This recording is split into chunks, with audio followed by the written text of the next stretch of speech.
Computerized Start is brought to you by my awesome patrons on Patreon, and by your tips and memberships on Ko-fi. These and other channel supporters make my live streams possible. You too can become a channel supporter with tiers starting at just $1. And as always, thank you for all your support, including sharing, chatting, liking, and subscribing. Now roll that famous logo animation!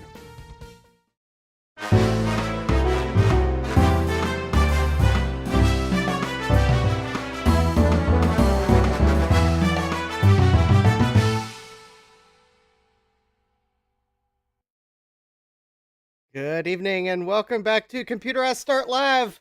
I'm your host, Justin D. Morgan, and I believe was very close to starting on time tonight. Like, really close. Like, seconds close to hitting start streaming. I'll probably be super late next time, so don't worry about it. Just in time is not always on time. Alright, let's see who we have in the chat. We have Frank S. Hi, Frank. We have Thomas Armstrong. Eep. We have Dave's Vintage Apple Tech. Hi, Dave. We have Adam McGee. Hi, Adam.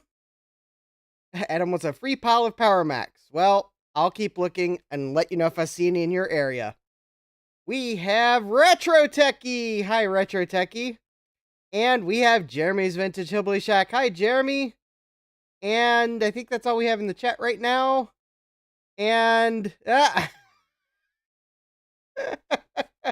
let's see here. Okay, Ko-fi links in the description. Blah blah blah blah blah. Here's the goal. Kind of been stagnant a little bit this month, but well, let's see here. What do we have tonight?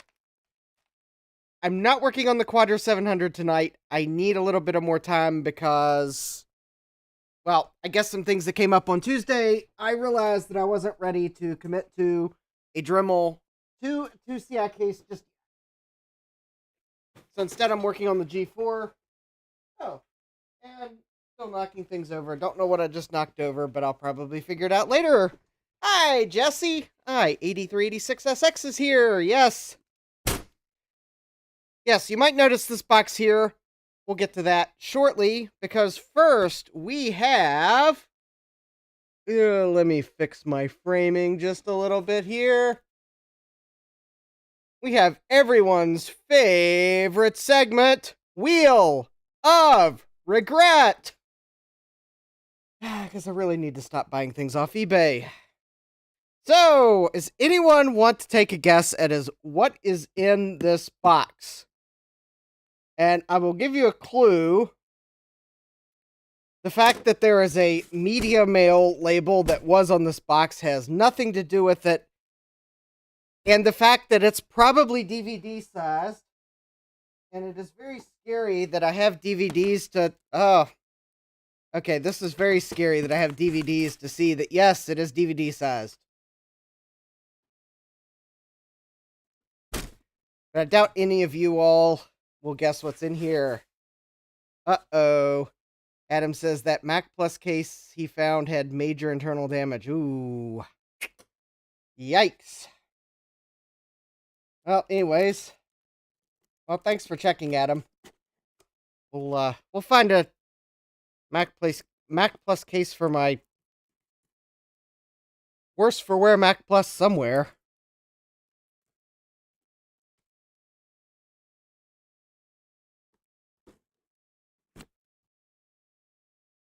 Oh, I realize why no one's guessing what's in here. Gutbomb's not in the chat. Ah. Jesse says, I met my match with this LTE 286. Yeah, I realized Gutbomb's not in the chat. The VHS tapes. No. I got a Mad Dog power supply, and I realized Gutbomb's not here, so there's no use of me going into my setup. Because why buy one of these things when I can buy two of them? Although, granted, Jeremy's says, I don't think I can stop buying things off eBay because that would severely cut down on content material. Yeah, Jeremy's right. I only paid $6 $6 plus shipping for this power supply, so it's also very lightweight, so I may have only received $6 plus shipping of a power supply. Oh, and it's been opened. Huh. Hi, Gut Bomb! Okay, what was my... okay, I completely forgot how I was going to lead in if I saw you were in the chat, Gut Bomb. Oh, you know what's Mad Dog?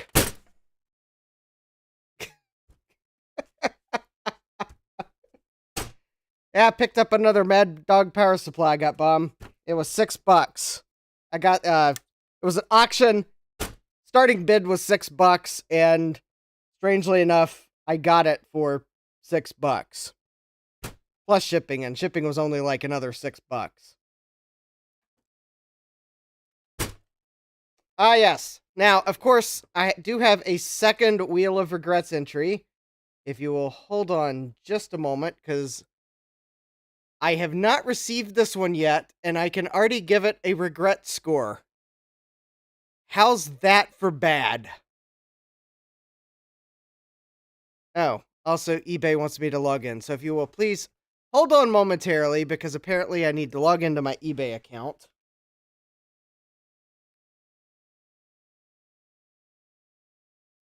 So that I can actually bring it up, and then we will go over why it's a regret entry before I even received it. And we have social media to thank for catching the thing that I did not catch about the auction listing. All right, so let me go to, okay, in Bigify, come on. All right, well, that's close enough. Yeah,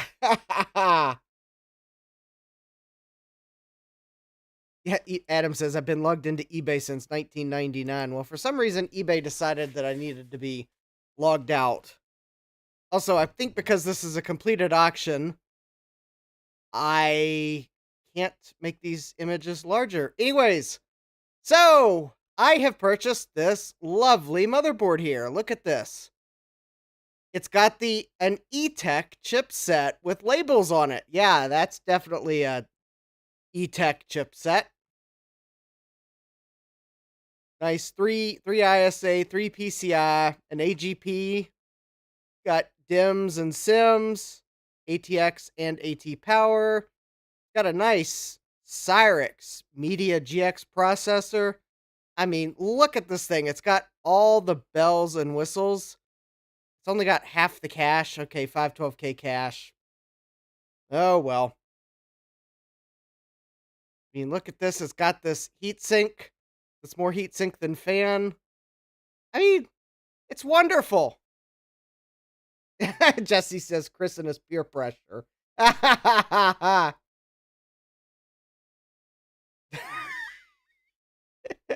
Jeremy says, the last time I dealt with anything that had the Mad Dog branding was about 20 years ago, came in a glass bottle and got me inebriated. Well, yeah, we don't use that Mad Dog around here. So, has anyone figured out why this is a regret? I mean, there's no Varta battery on it. So, there's no battery leakage. I mean, yeah, sure, it looks like a PC chip's motherboard. That always leads to regrets. But, spoiler alert, that's not a PC chip's motherboard. That's actually a Soyo motherboard. But, that's not why it's a regret. We'll see if maybe anyone, I'll kind of leave it here for a moment. Retro Techie says, you gonna blow it up with your quality PSU. Retro Techie's kind of close to the problem. Gut Bomb says, I have seen the Twitter thread, so I will refrain from spoilers. Okay, thank you, Gut Bomb. Yeah, Jesse's kind of probably might have seen the Twitter thread too. Adam says, it's a PC, that's the regret. Well, yeah, probably. Gutbomb says, as soon as I saw Retro Tech Chris post the picture on Twitter, I knew you'd buy it. Yeah.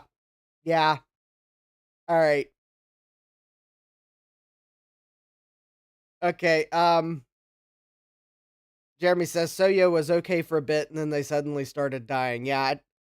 Oh, and by the way, the caps that look like they've started to leak isn't the regret. If anyone kind of noticed the hint of bulging on those caps, that's not the regret. It is. I am showing the regret on screen. I didn't notice this. I don't. In fact, a lot of people didn't notice this. But all right, I'm gonna give this one away. Retro Techie wants me to open up the PSU. Well, we might get to that. That processor does not belong on this motherboard.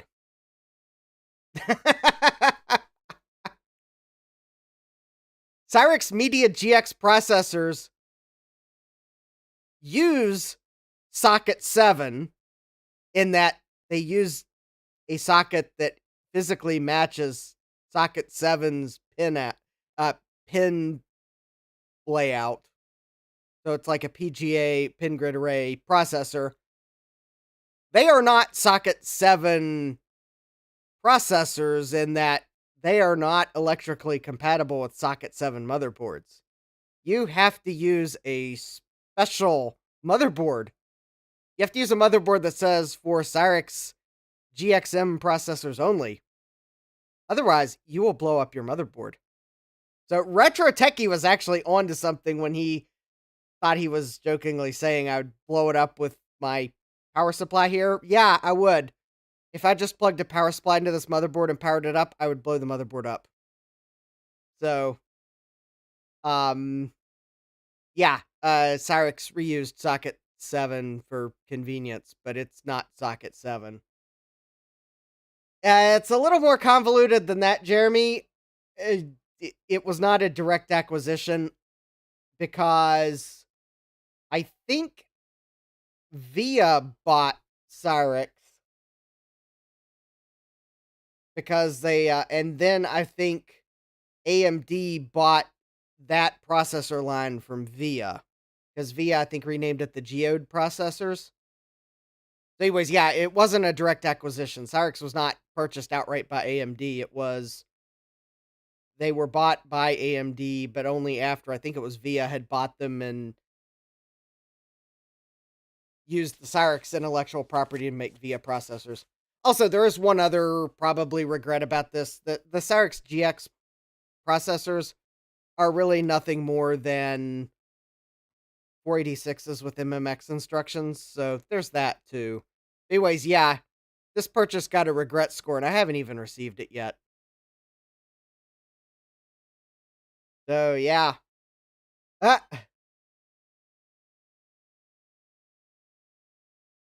So, Retro Techie says, I got a new keyboard on Amazon. It's actually really good. The 8-bit DOE retro keyboard, the NES version. Neat. All right. Let's see. Enough with Wheel of Regrets. We may take a look at this power supply later. Let's get to things you've sent me. So, yes, first we have a package here from Joe's Computer Museum.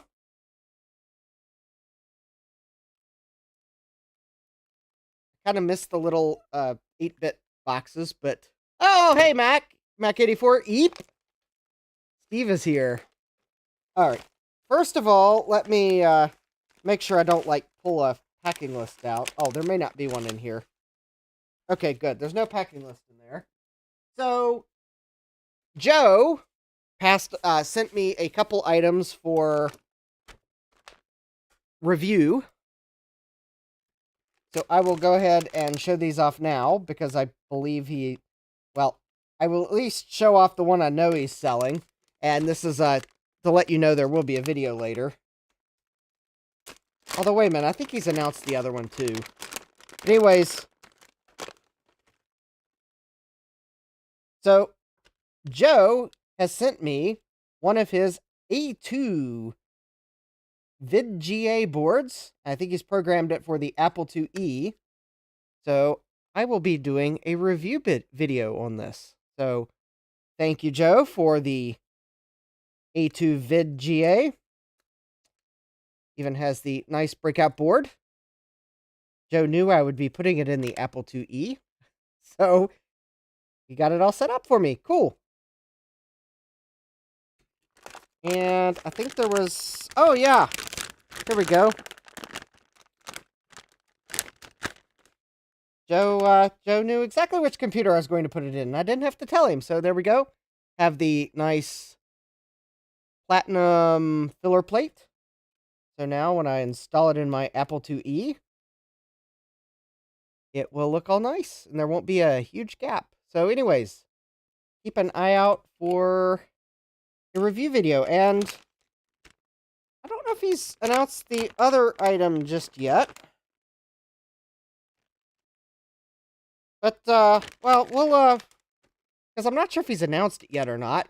I'll wait till Joe gets in the note. But I'll just kind of hold this here for a moment and let the, big ribbon cable kind of hint that there might be something related to something in there. But yeah, so some review samples from Joe. So make sure you go to jcm-1.com for all your... Yeah, Adam says that brackets has no purpose at all. There's already 4 places to mount the VGA port. Yeah. Although it does kind of fill the gap, but yeah, you don't need it. But it's just one of those little fancy things Joe does.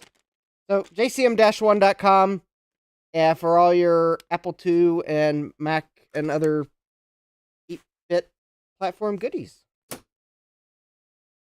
And now, let's, let me see here.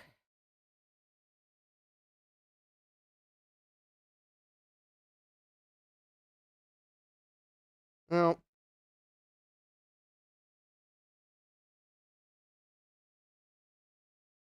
all right, let me take my phone out of my pocket. All right, so now I have another box.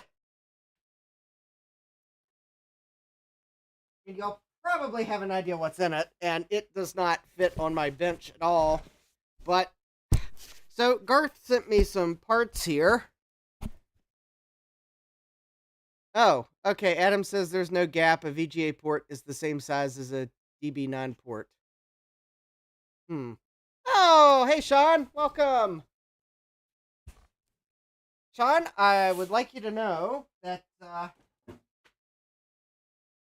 I recently acquired a ThinkPad Carbon X1, which feels light as a feather, and I think you've convinced me to try something with it.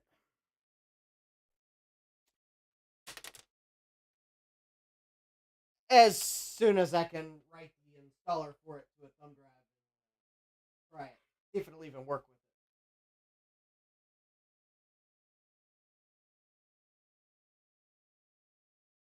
Alright, I'm going to carefully open this box from Garth here, and hopefully, like, squawkers won't fly out of it or something like that.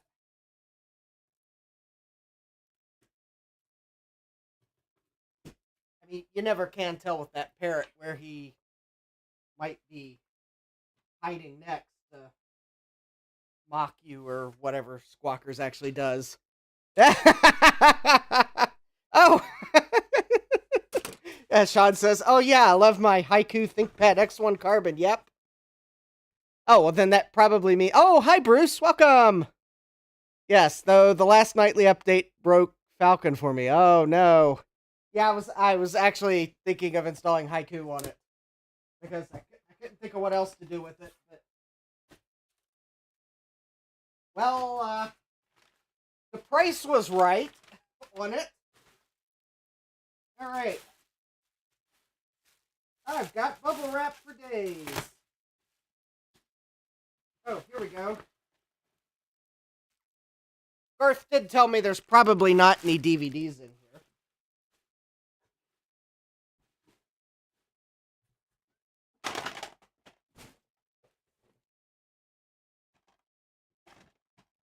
And I believe that was his wording, was probably no DVDs, so... Oh no. Gutbomb is out of my cards. Alright, well, I will... Well, Gutbomb, I I have some things to send you, so I will put some more cards in the package. I guess it's a good thing that I hadn't got around to sending it yet, so I will send more cards. All right. Well,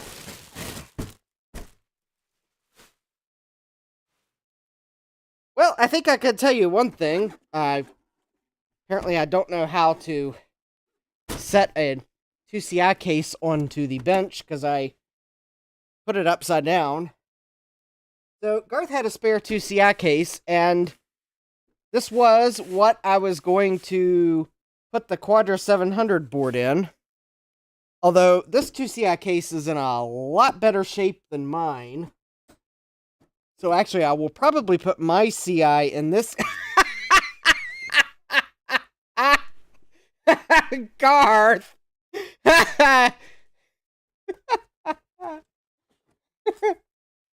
All right! We have Flash Gordon conquers the universe! And the disc is in here. All right. Thank you, Garth. I will. Payback Vintage is here. All right. We have a Garth Beagle sticker. Yes. Well, I guess that's why he told me probably no DVDs. I should have known there would be one hiding in there. All right. So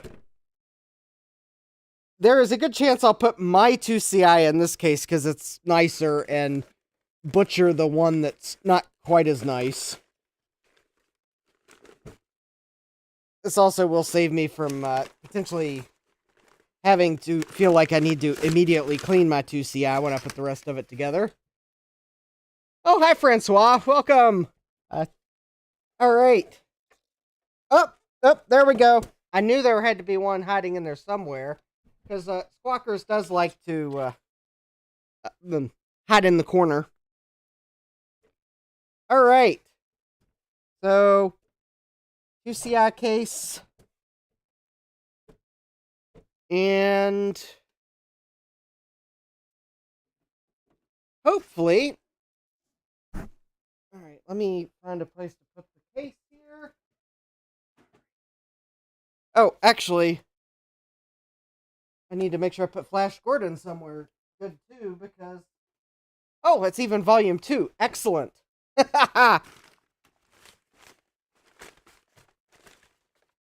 Oh, there we go. There's the speaker for this case. All right. And hopefully, here we go.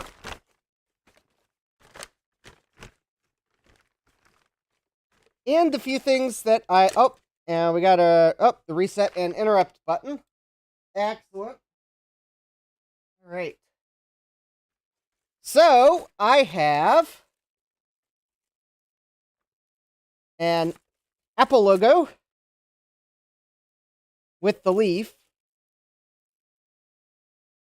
So I'll probably won't attach this tonight, but because I'll have to clean the old adhesive off the back.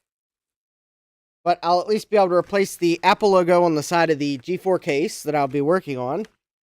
And I have a speaker. So now I will have those sweet, sweet Eeps coming out of the built-in speaker. Because I suspect the state of Maryland employee that was assigned the computer got tired of it beeping at them, and they removed the speaker. Oh, that's a floppy cable. And that's the hard drive cable for the PCI. And then we have the screws for the side panels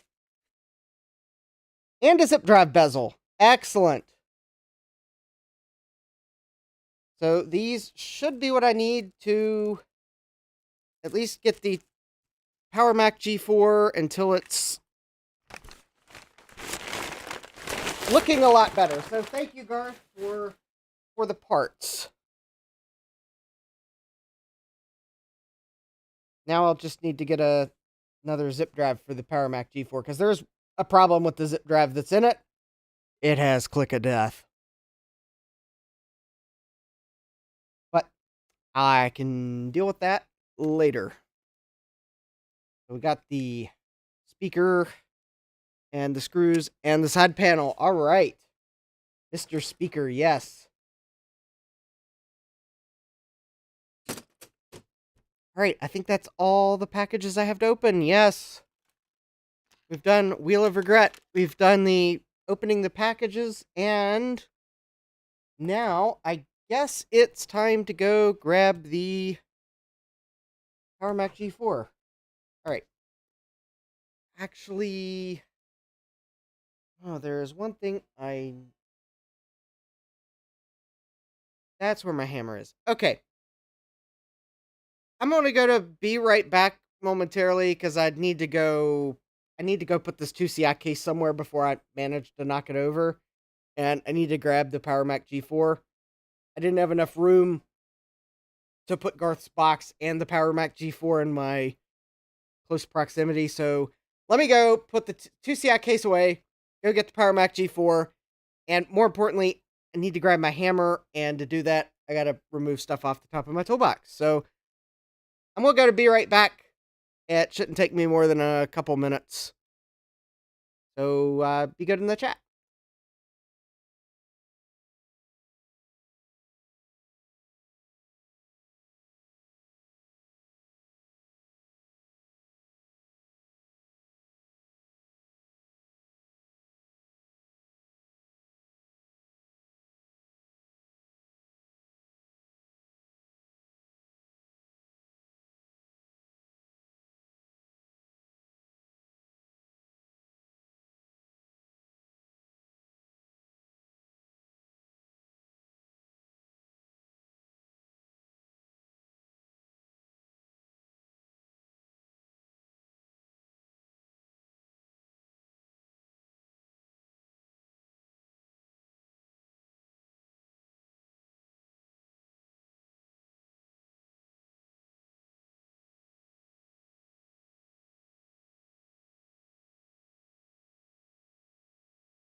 I told you all to tell me if you couldn't hear me. And apparently the chat was delayed. I hope you can hear me now. No, it wasn't you. It's probably YouTube. I don't know why YouTube does this to me. Probably because it's possibly not YouTube. Anyways.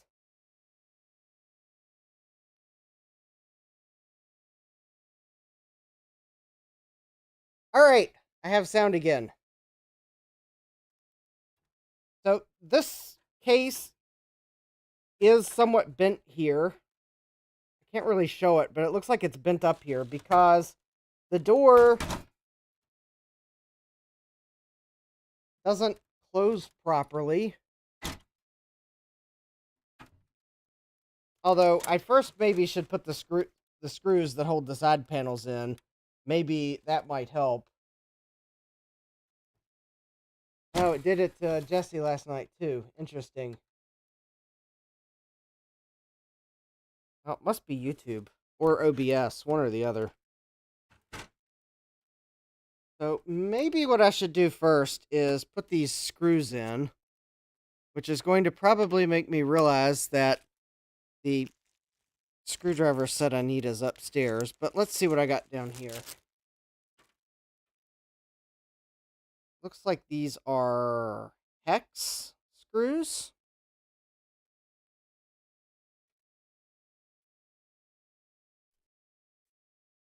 Because it definitely does not look like Torx.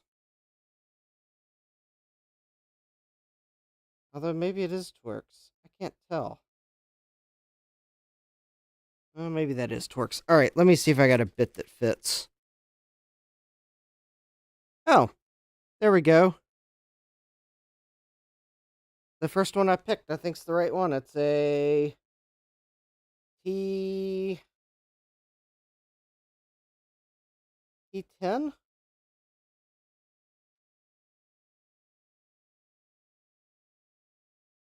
Yeah, that's definitely it. Okay. I guess it is Torx.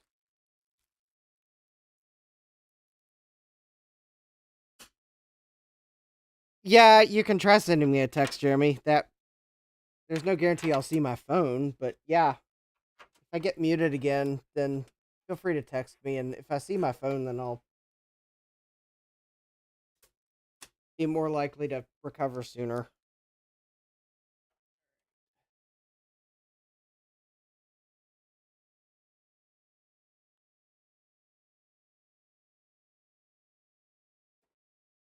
Alright, we'll go ahead and put these screws back in.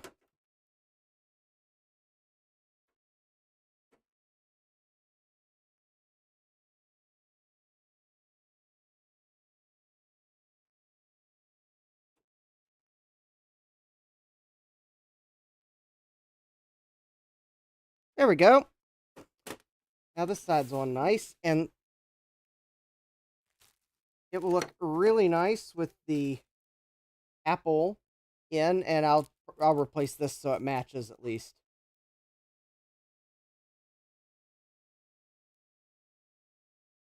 But yay, that'll look good with an apple back on the side. I mean, sure, the side is scuffed up, but I don't know, maybe it might be possible to plastic polish the side.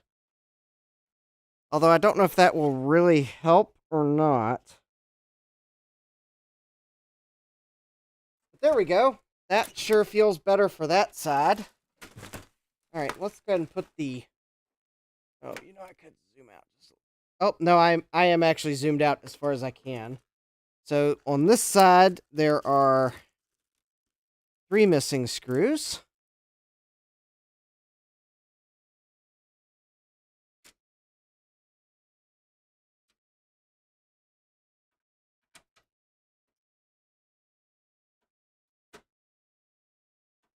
Alright, so that one's in.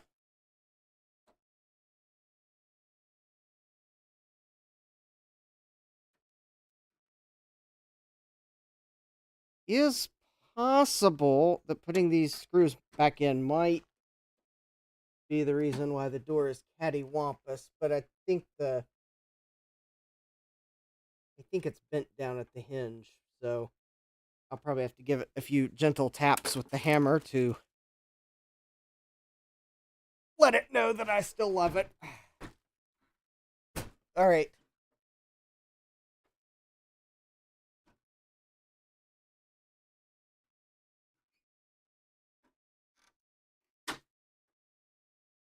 Well, actually, interestingly enough, that actually feels.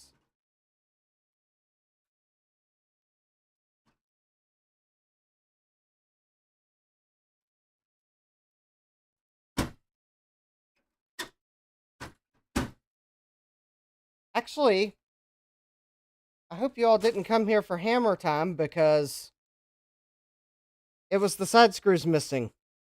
That was that was it. The side screws missing. Now the door opens and closes properly.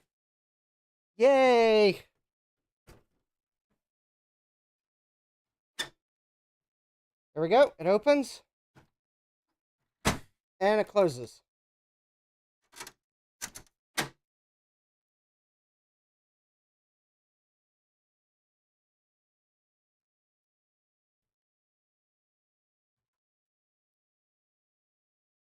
Woohoo! All right.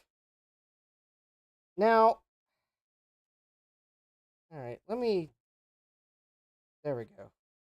Unfortunately, the Wi-Fi antenna cable's broken, but I don't plan on using Wi-Fi on this computer. Let me.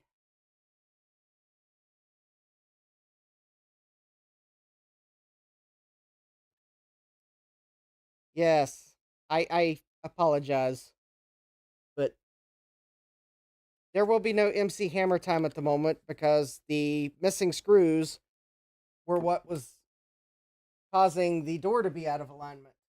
Apparently, the plastic panels are more than just decorative. They apparently also hold.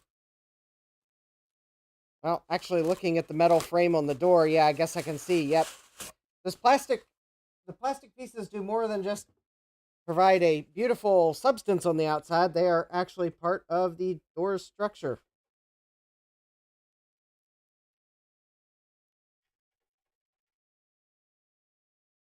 All right, that is not thermal paste that I can tell. All right. Gutbomb says, I bought Duke's Mayo because of you. Delicious. Well, indirectly, you bought Duke's Mayonnaise because of LGR. Because I think the whole reason I started buying Duke's Mayonnaise is because LGR used it. And I was like, well, he seems to like it. Maybe I should give it a try.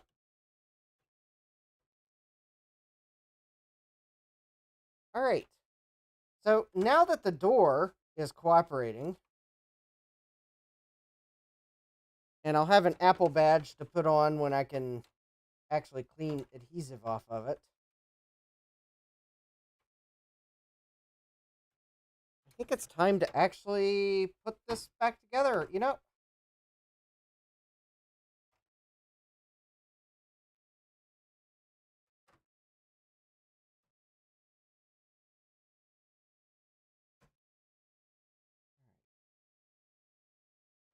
Realize that I think I allocated more time for this than it's actually going to take. I might have to pull something else onto the workbench. Okay, maybe I know what I'll do. If we wrap up with this, I'll transfer my 2CI into the case Garth sent me. That will be productive. There we go.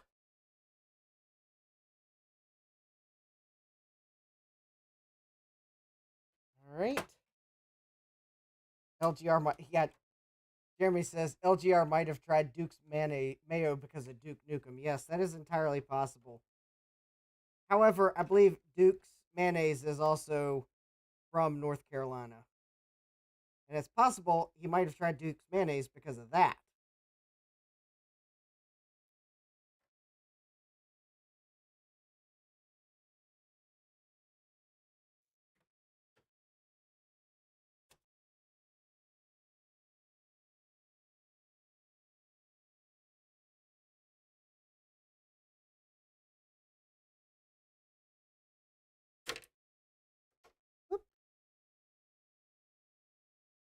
Oh, I picked up a crystal oscillator.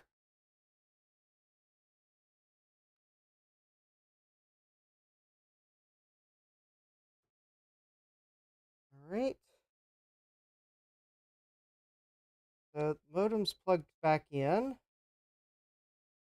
Motherboard is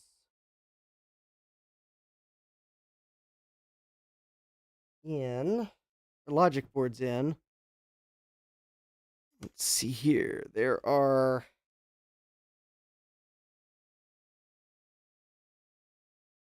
this. That's right. The heatsink's held on by clips, but there are 3 screws that hold the logic board in. And those screws go.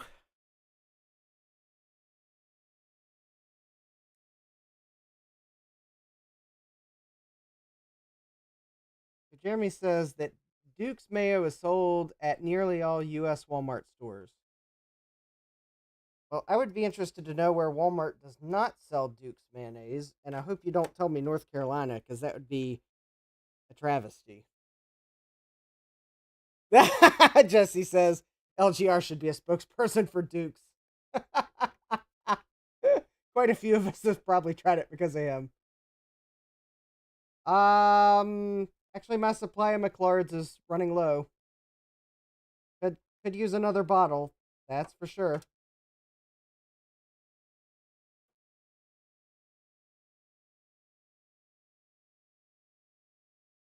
Adam says the 2CI has one screw.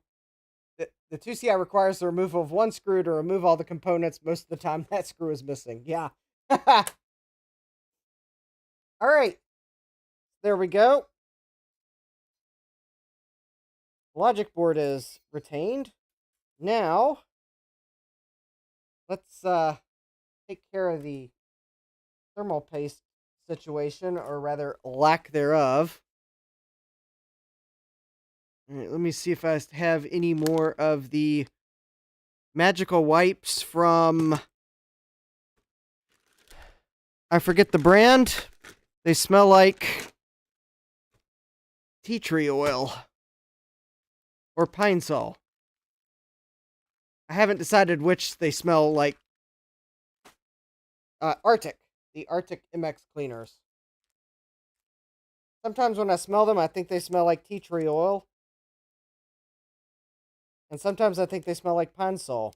And it's possible that they smell like both, because both items might have very similar ingredients. But anyways, let's Cut Bomb says, there are no Walmarts in the Boston area.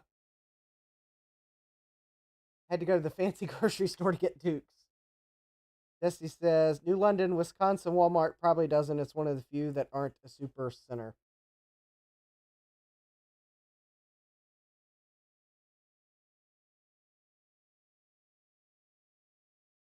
Actually, I saw, when I was last in Roanoke, drove past one of Walmart's new format stores where it's like just basically it's like a big, actually like a small Walmart that's mostly groceries. And it was packed. That was interesting. Didn't go in it though. We were headed, it was while we were headed back from the beach, and I wanted to get on the road so I could get home before it got too late.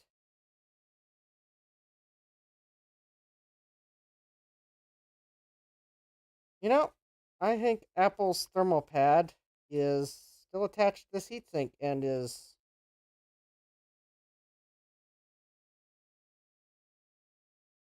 not going to come off without a fight. Great. This is an AGP Graphics G4.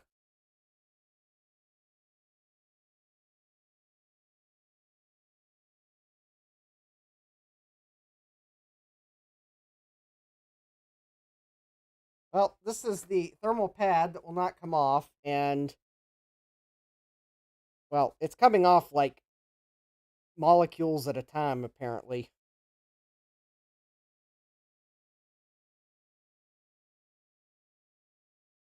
Jesse says, think Walmart of the 90s. That's the new London, Wisconsin location, basically. They're so close to Appleton that they don't need anything fancy. Oh.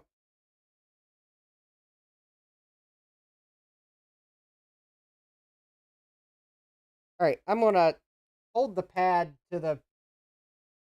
Jeremy says acetone or IPA. I'm thinking that I'm going to see if I can't maybe get something under the corner of it. Jesse says that's enough geographical obscurity for one night. Yeah, let me see if I can get like something under the very corner of it, because if I'd like gouge the heat sink in the corner, then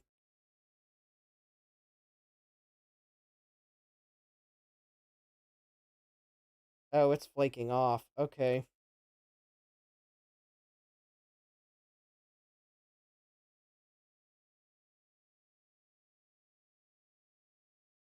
Okay. Actually, it's not going to take much to get this thermal compound off. So let me close the door here. And let's zoom in. Yeah, it's so you can see where I took my scalpel and very carefully was scratching the edge. It's not going to take much to get this to come off. So let me see if I can find.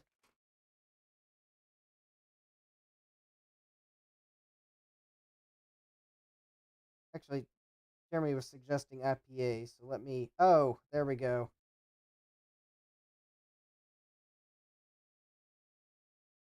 There we go.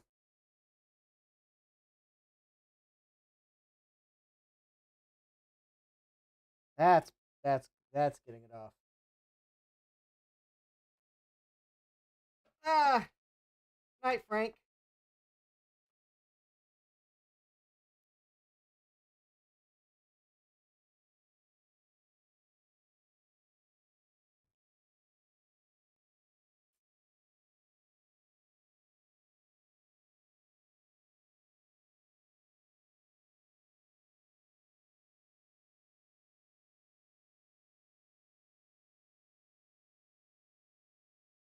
I have no idea what this thermal pad is. It does seem to be like the cheapest thing Apple could have possibly used, because it probably is.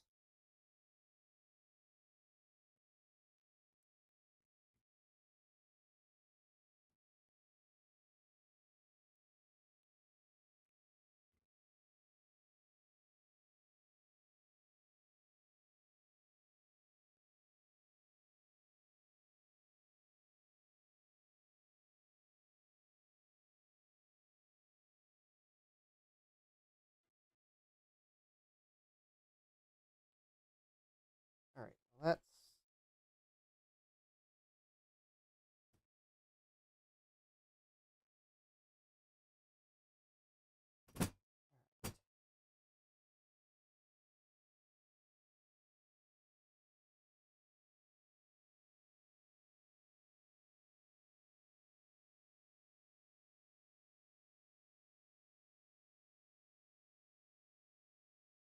Let me.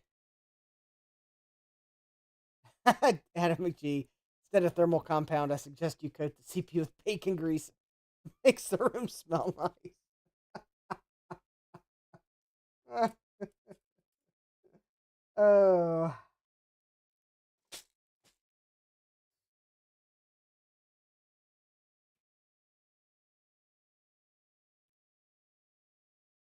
Okay, let me see if I can.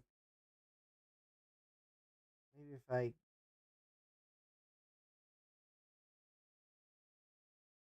Don't worry. Where I'm scraping is not where the CPU die will come into contact with this, anyways. But I was hoping that maybe if I weaken it there,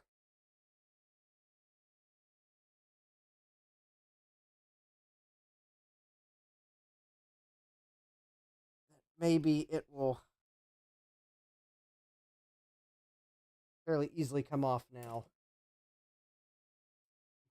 Jeremy says that would attract every dog in my neighborhood. Yeah.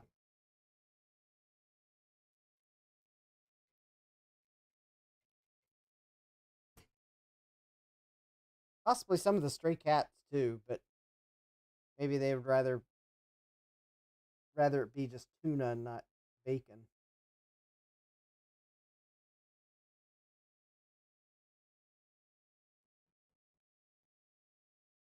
All right. Whatever this doesn't come off with IPA, I'll pull out the bottle of acetone, which I do have down here somewhere.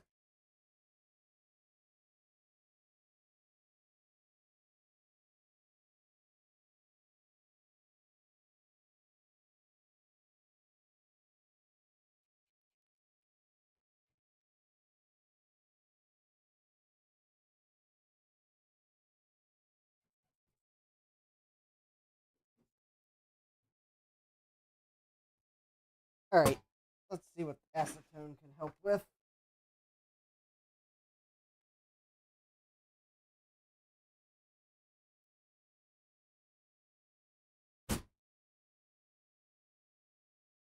I kept the bottle on the. Yeah, Jeremy's giving me the cheat sheet. Bacon is doggy crack and tuna is kitty crack. Okay. Oh, Sad Mac's pointing out. Oh, hi, Sad Mac. Or canned chicken. Yes, that too. All right.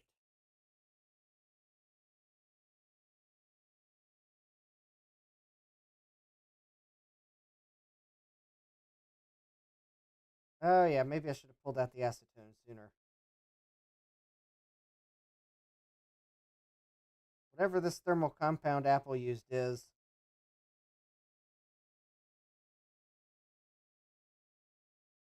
Oh, I know why I didn't pull out the acetone sooner.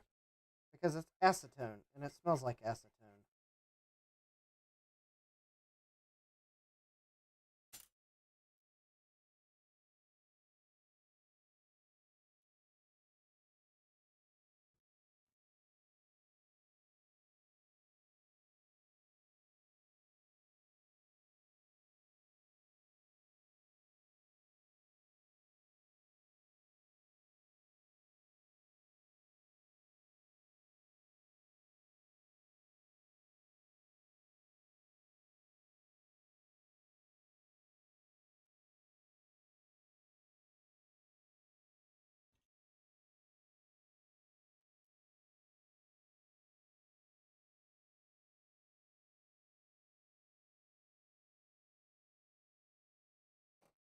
All right, well, at least, though, I got the paste off. All right, let me close that bottle. It gives me a headache. All right.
There we go. Look at that. It's beautiful. I wouldn't eat off of it, but I would put thermal paste on it.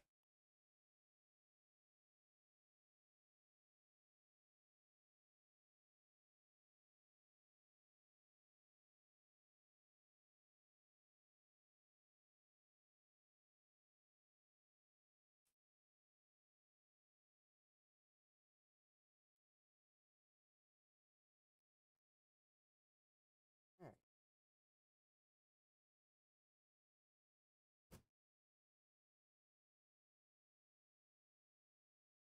All right.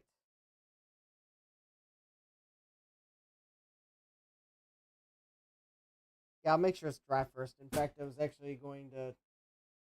Well, I ran out of shop towels. I guess I need to go upstairs and grab another roll.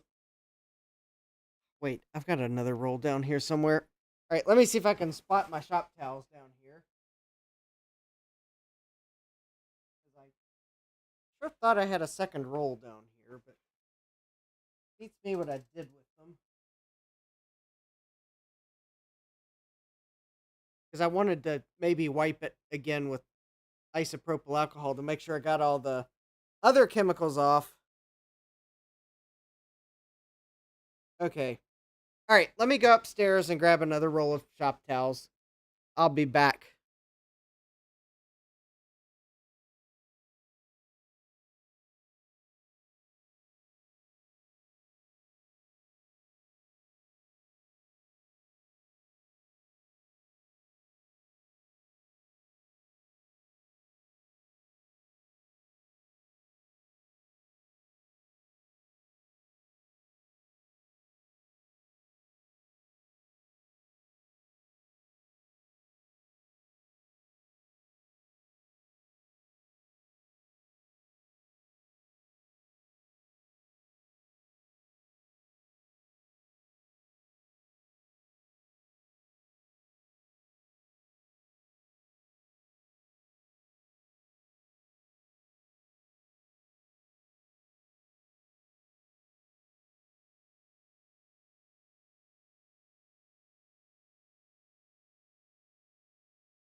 All right. Hopefully, I fixed my audio. Hopefully, someday I'll remember to submit a bug against the OBS project to let them know that I think there's something about the audio. So I'm almost out of shop towels, but luckily I have a few more. And in case that's not enough, I went and grabbed a roll of regular paper towels because it's better than nothing.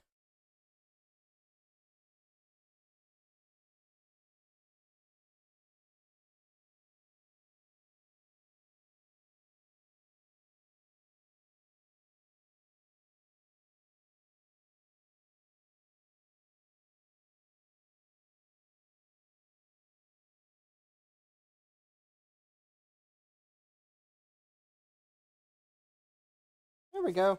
All right. Now that should be nice and clean. I'll let that dry because I got to figure out what I did with my thermal paste. Will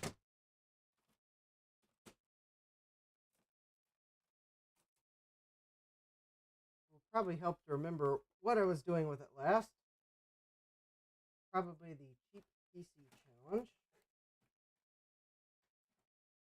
Which means it should still be on my workbench somewhere. I didn't take it upstairs.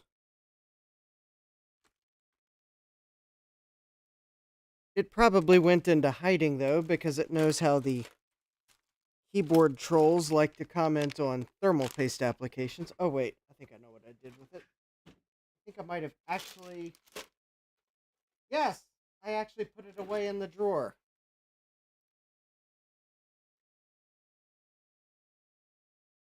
Hi, J-Wire.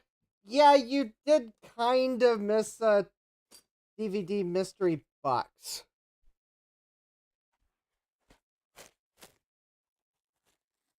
In a way. I mean, you didn't miss a mystery box, but you did miss that in the box that Garth sent me that had the parts he had told me he would send me, he put a DVD, so you missed that. Yeah. All right.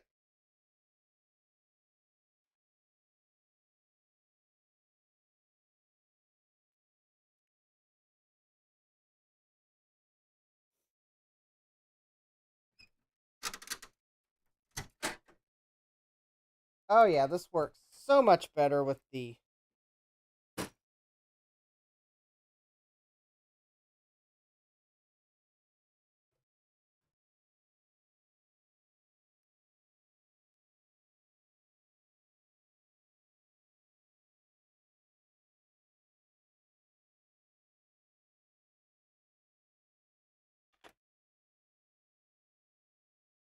There we go. I think that's a...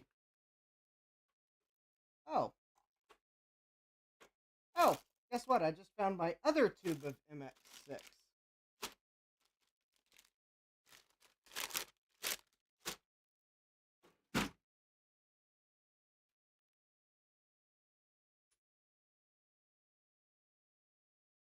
Hey, V-Borg, welcome! Alright, I'm trying to find a item that I can use to spread thermal material.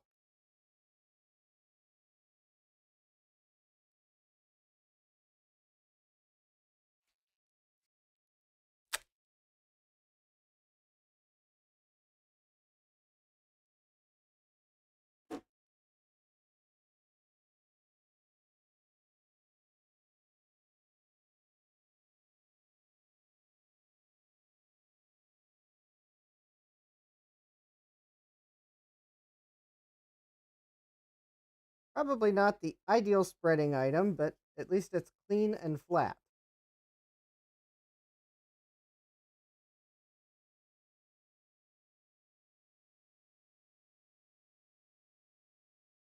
Yes, it's a PCB.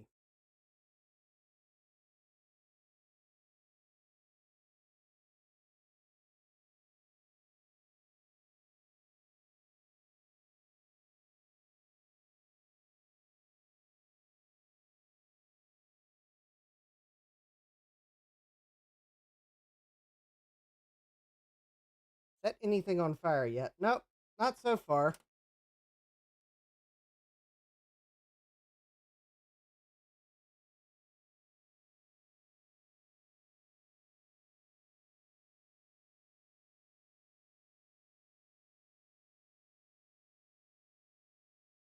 Alright. Doesn't go on... No, it doesn't go on that way because it doesn't line up. It must go on this way.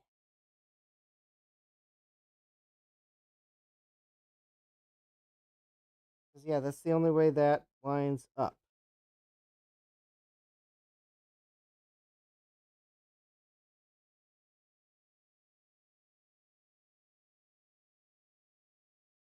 Kind of seems weird, but I think that's the way it is because that's the only way that the clips...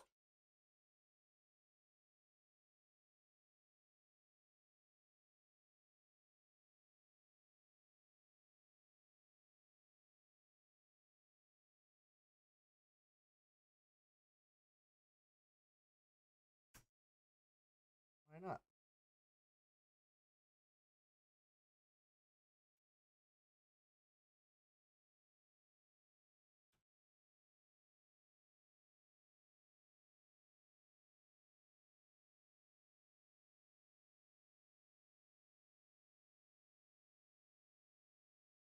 Doesn't seem right for some reason, but well, that must be though, because that is the only way that that heatsink can go on, and the metal block is touching the processor die. Okay, that is it.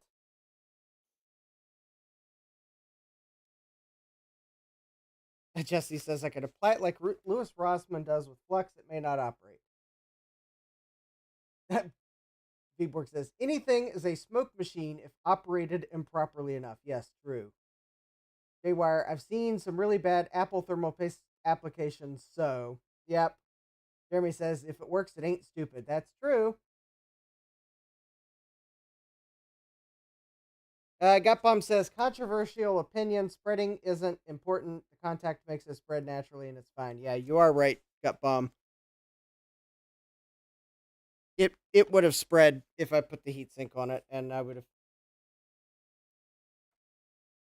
still not saved myself trouble from a troll trying to convince me otherwise.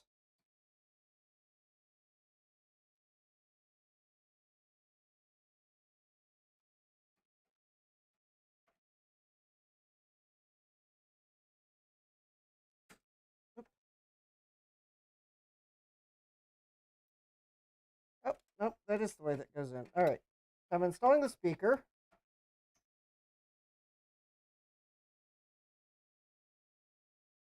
Or attempting thereof.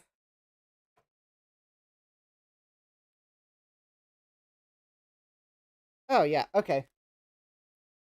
How's the power supply? Well, it works.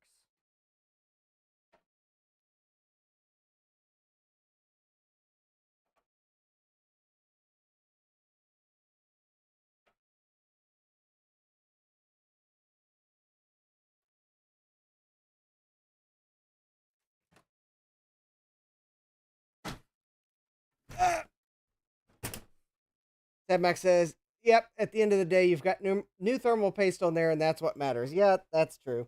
All right, I'm trying to get the speaker to go in, and it's...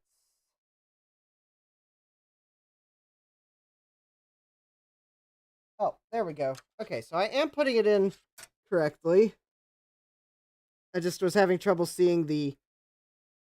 There's two holes that the plastic piece fits down in. There we go.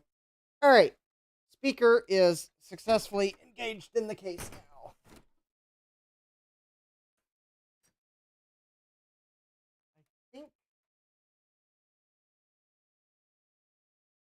I think the speaker goes...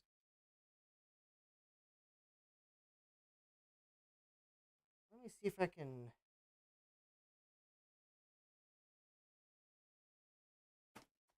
Let me zoom out. Oh, just realized. Okay, so I got the speaker in the case. So I'm going to see if I can't disengage this clip here.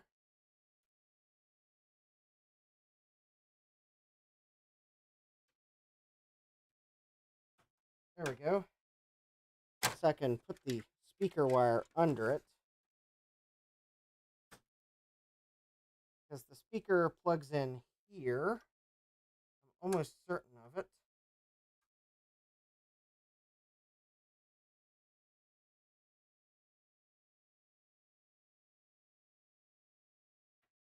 And let me see, there's the power supply.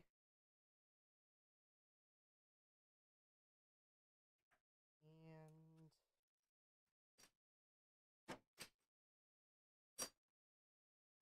video card. And then we'll power this up.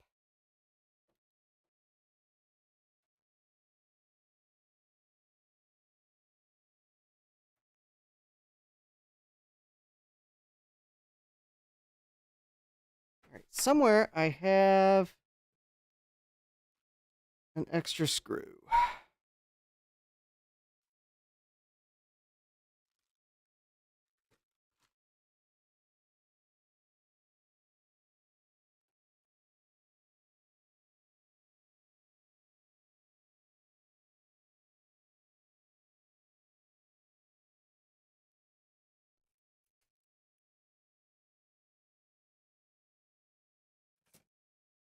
This one will that'll work for now.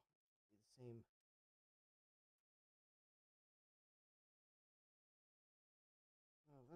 Same thread pitch. Okay, hold please.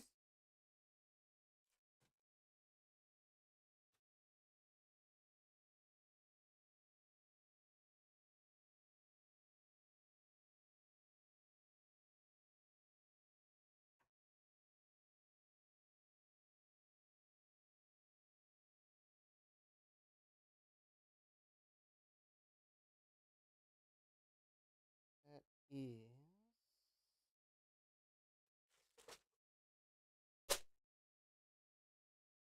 All right. So Apple.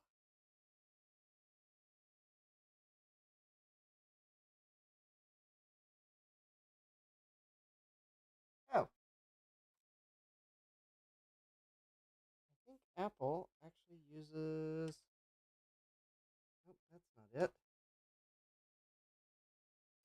They don't use the same size screw as on a PC to do the same thing. Of course not. All right, I'll probably have to go somewhere with the thread gauge and figure out what size screw that is. In the meantime,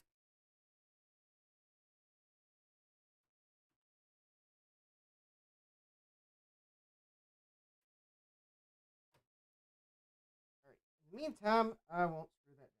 All right.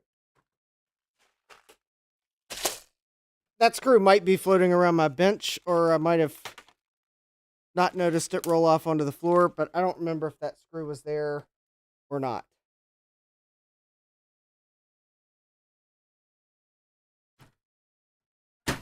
Adam says smoke coming out is more fun than correct paste. Well, I mean, it is a Power Mac.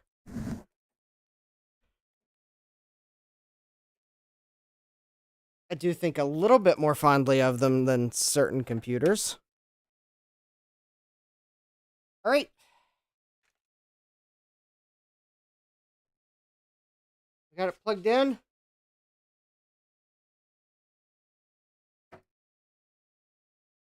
I may pull the handles off and realign them because the bottom handles are twisted. All right. This is a Power Mac G4. Power supply could do funny things. So, power on in 3, 2, 1.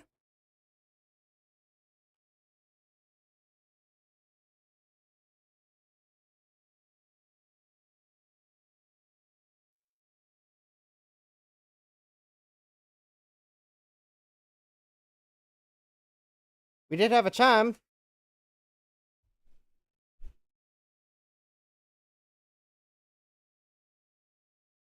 Keyboards are cheaper than server boards.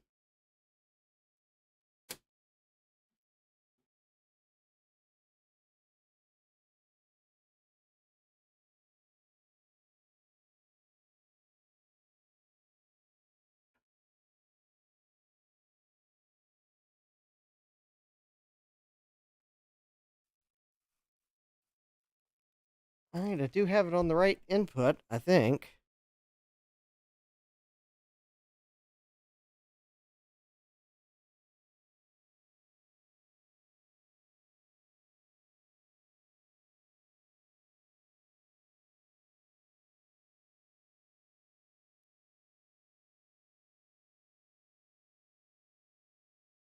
Or is this one of those Macs that wants a battery? I don't know. Well, it hasn't exploded yet. I have no video image, though.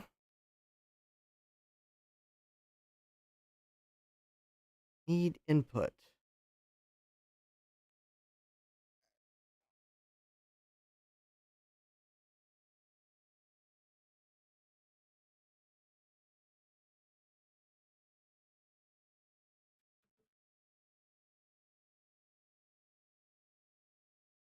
Oh, maybe I dislodged the video card.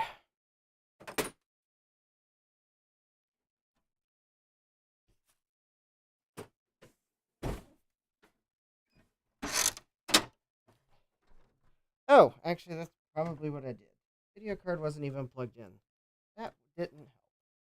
All right, how about what I'm going to do, since having a video card that's making good contact with AGP slot is more important than having all 4 slot covers in for testing purposes. There we go. Let's try that. Now the AGP card will stay in the slot. And also for camp, it needs a battery to boot. Well, I don't know where my spare battery is, so you're not getting your wish.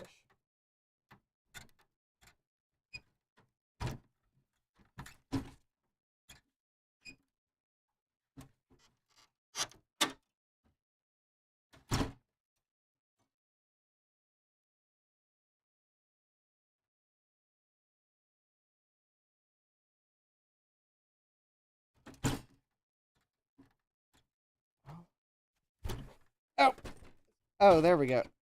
Oh, hold, please. Oh, the door's being persnickety.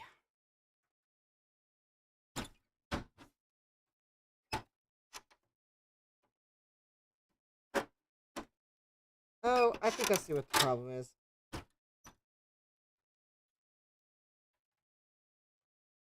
There might be a clip or something missing on the back plastic. So that's what keeps hanging it up. All right.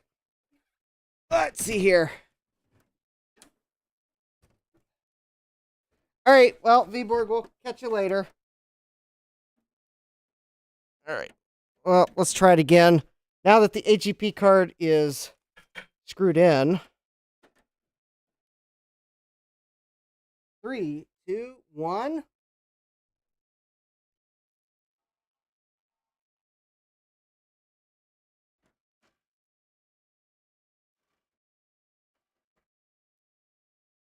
Okay, the DVD drive in here is going to need to be replaced. It's making weird noises.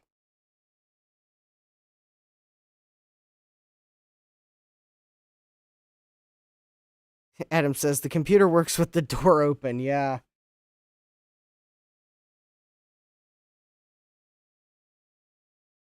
Well, the computer works with the door open, but my cables don't exactly reach well with the door open.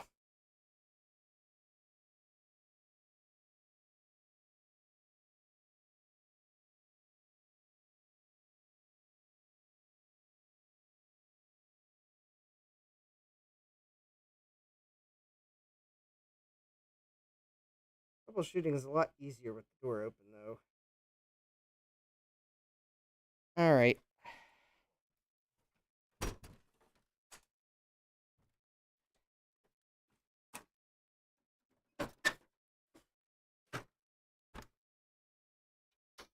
All right, it is all backwards on my bench now.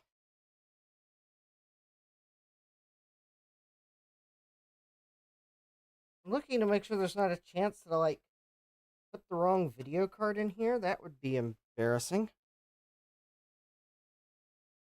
All right, well, let's try it again.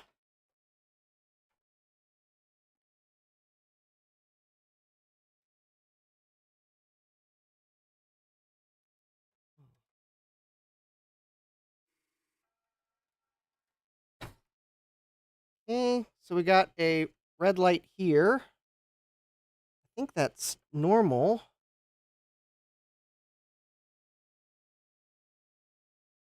Oh, there we go. There we go. Now we've got an image.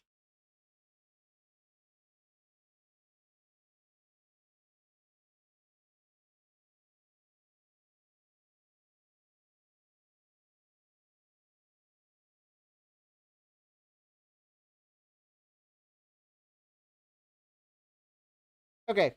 Well, I'd have to plug in a keyboard to reset the PRAM. Maybe I do need to reset the PRAM, though.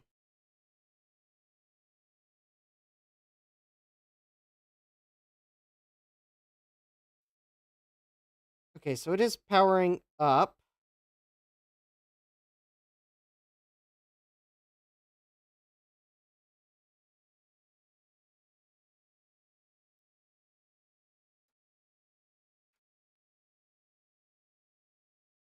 All right, let me fix a few things here real quick. All right, so this speaker cable, I think, actually needs to route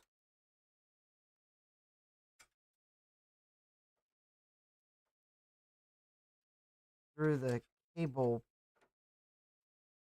tray in the back of the case.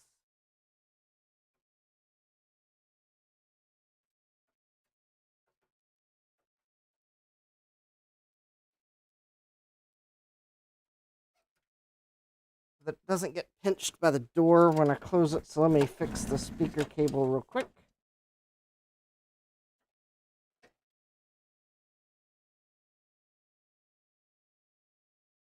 There we go.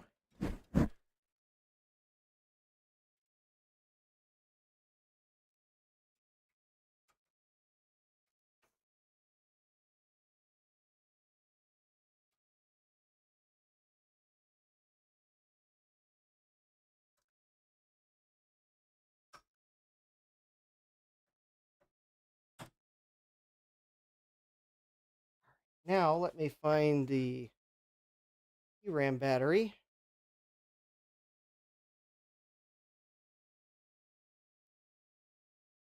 If I have one. Oh, it's going to be in the Performa 700 logic board, which is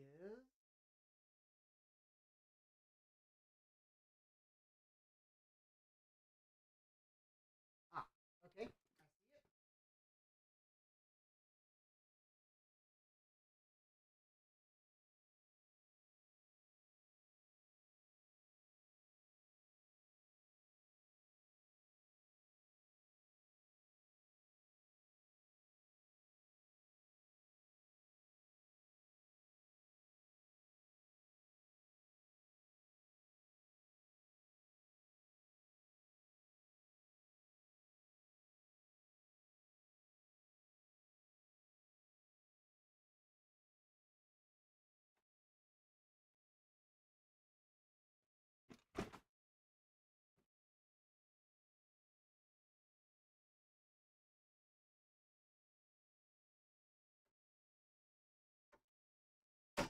There we go.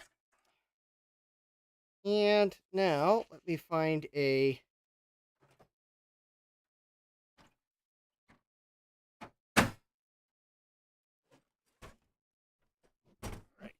keyboard.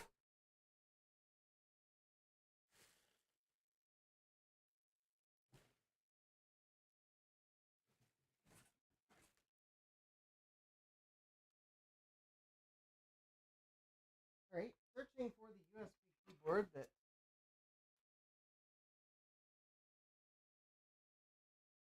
theoretically I shouldn't be able to lose because it has the fancy keys on it.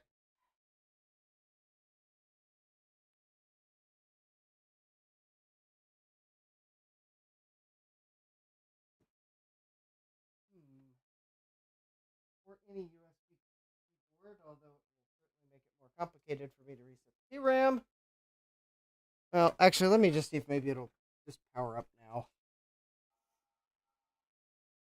Yeah, we're gonna do something about that DVD drive, I bet, because it's getting on my nerves.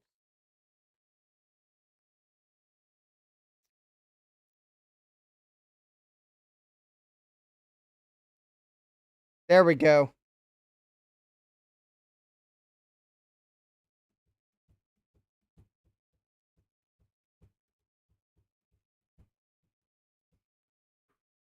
I did not take the keyboard I'm looking for upstairs. I know that for a fact.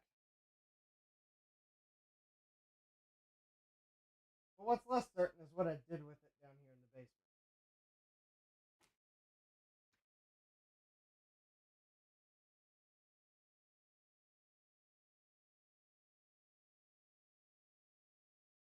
All right, we do have flashing cursor. That's good.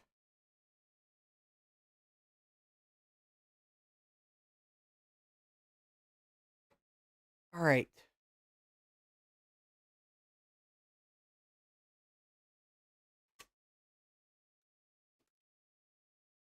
I am going to put the zip drive front panel on. good I don't lose it.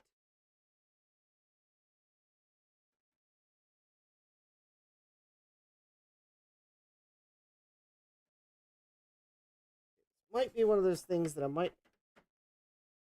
have to take the... Oh, I bet you have to take the whole faceplate off to get the zip panel in. All right.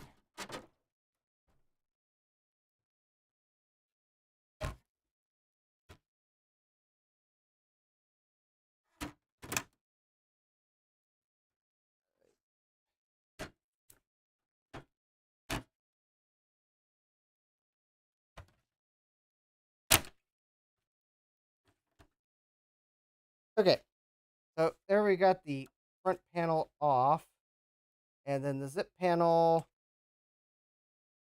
clips onto the side like that and that. Ooh, that's a good match. Excellent. Oh, I'm gonna leave this off because I'm gonna do something with this DVD drive here. Yep, I got it. I forgot. You have to take it out because otherwise you're gonna struggle to push it in because of the way the clips are. I mean, I think you can do it without taking it off, but it's extra work. Yes, it is chiming, and the speaker was probably pointed away from the microphone. But also, oh, actually, it's now right beside the microphone. So let me power it up. You can hear why I'm going to do something about the DVD drive.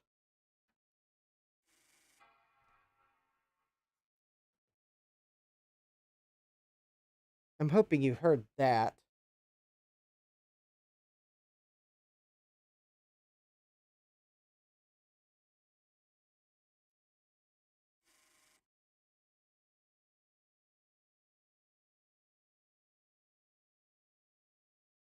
He says the G4 is the perfect combo of beautiful and useful. Yes, this is... I know...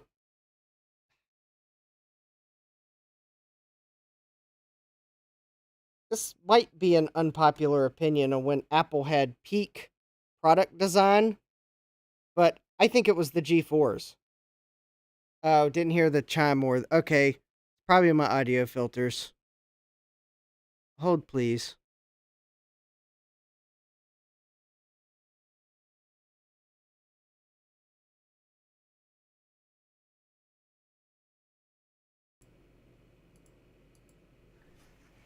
I think the G4 is peak Apple design.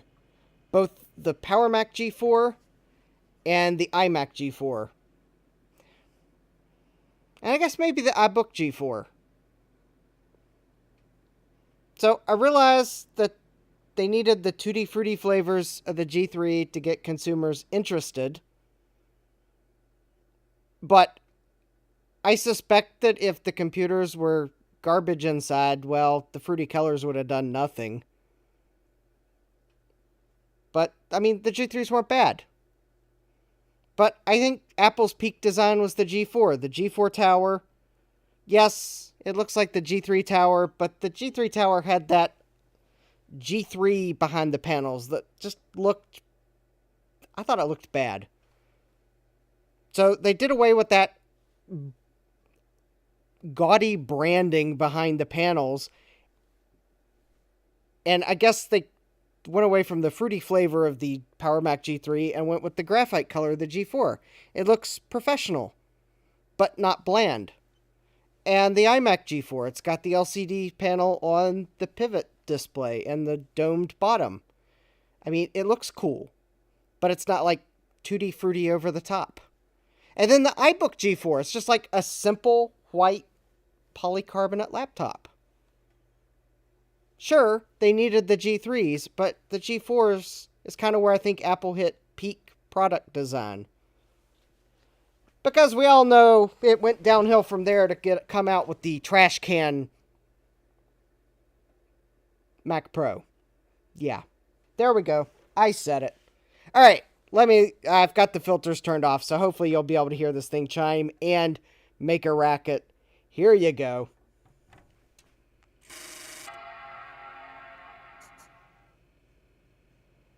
Jaywire says, not sure anything touches the iMac G4. Yeah. Oh, yep, there is also the cube. There is the cube. It definitely has that G4 styling too. Would it have really killed them to have put a fan in it, though? And just not told Steve Jobs?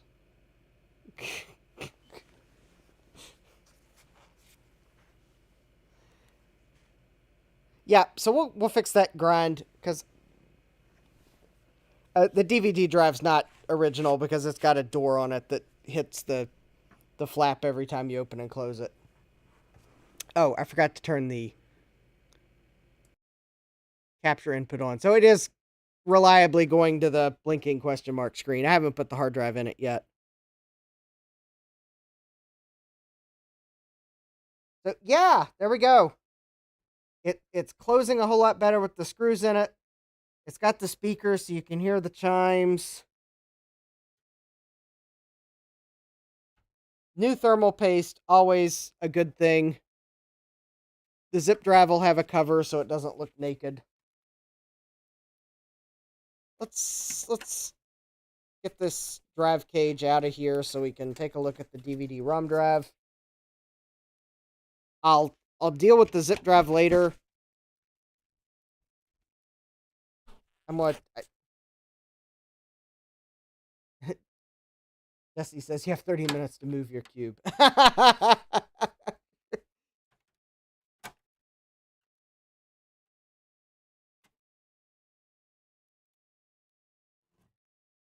Yeah.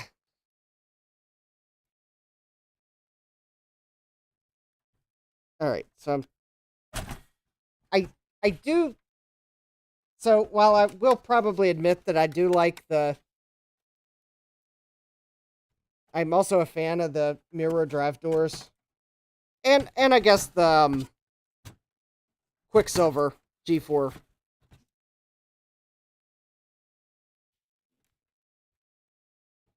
I think I'd definitely prefer the front drive cage arrangement of the graphite case,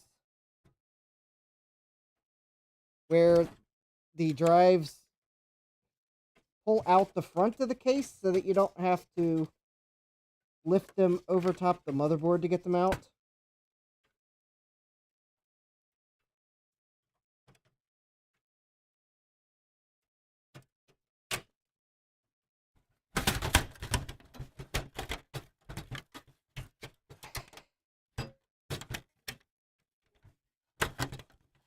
This design would have saved me $300 plus tax back in the day.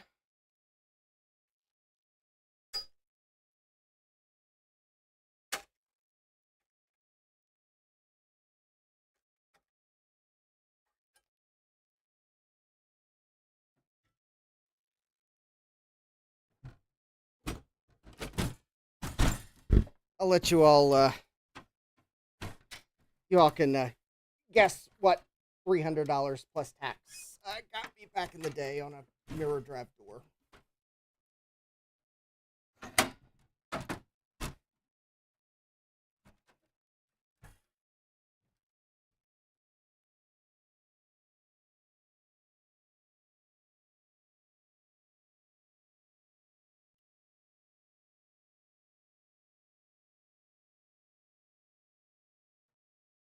All right, I need to get the more bench space so I can take a look at the drives.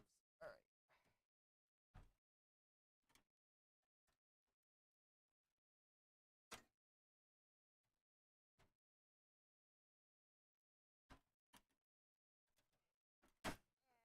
Come on. There we go. All right.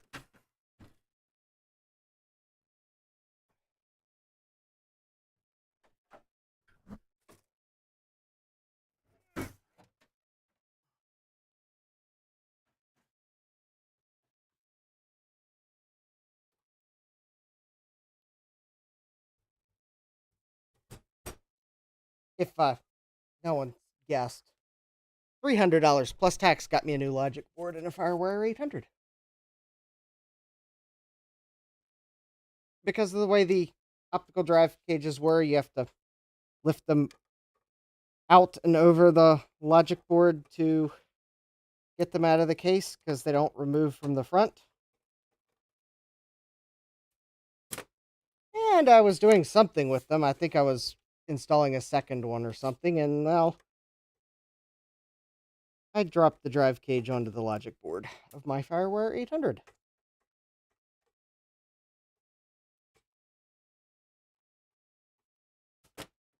It broke traces. Mind you, this was back in 2004.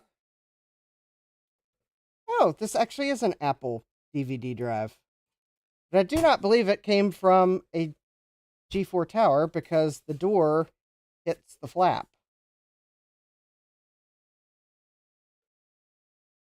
It is an actual Apple drive. It is noisy, though.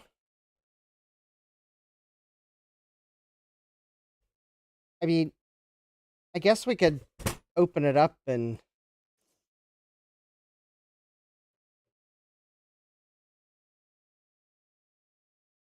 see if we can see the problem. Maybe it needs new thermal paste.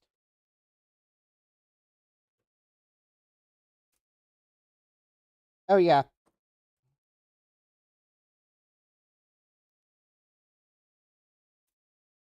I mean, I guess I should be glad it was the FireWire 800 and not like a G5 or something that had managed to destroy the logic board, because...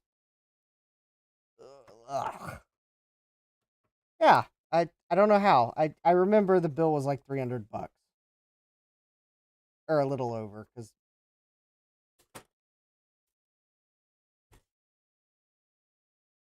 they had to charge me tax on the logic board.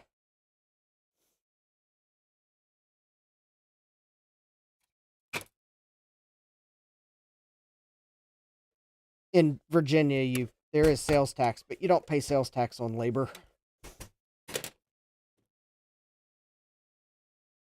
Oh, also, that's a piece of solder, not a paper clip.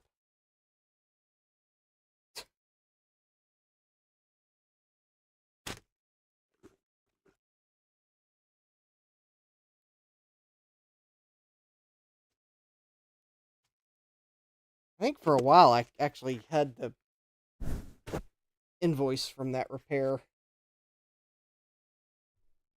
Yeah, it does. It might scream Sound Blaster era, but it has an Apple logo on the label, so this was definitely a drive that Apple shipped with a Macintosh of some sort. I'm thinking it might be I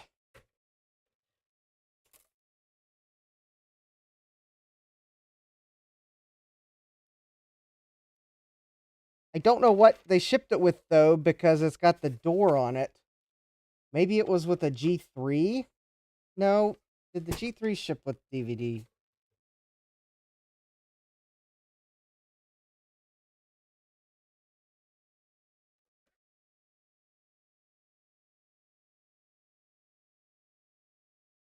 There is no way to know what brand it is because,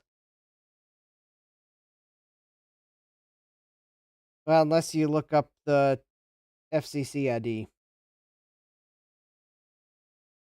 Oh, wait a minute.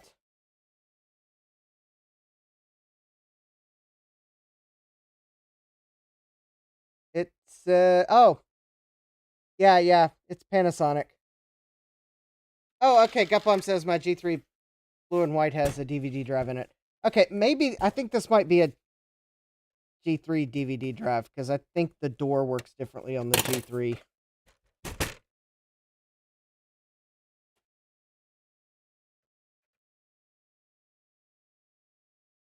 Because I think all the G4s, the way the door works, that Apple shipped them with a... I mean, Apple would have shipped it with like a lower profile door. I mean, it would have still had something on the front of the DVD drive to make it look pretty.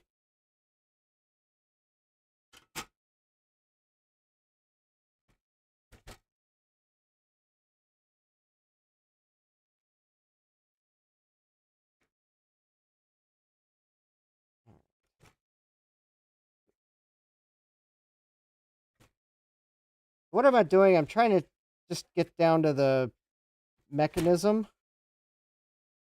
to see if I see any reason why it's making a grinding noise when it opens. But it kind of looks like...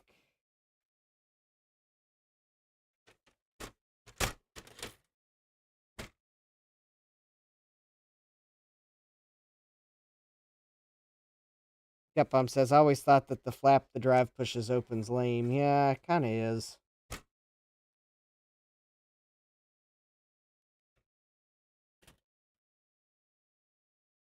Model number is SR-8585-B. Manufactured February 2000. Yeah, it's probably a rubber gasket.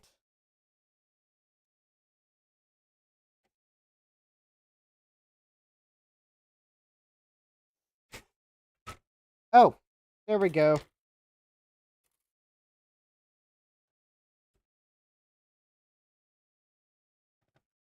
There was a screw. Oh, there's two screws. Oh! And there's actually silkscreen on the board to tell you where they go. Okay. 1, 2. Okay, now...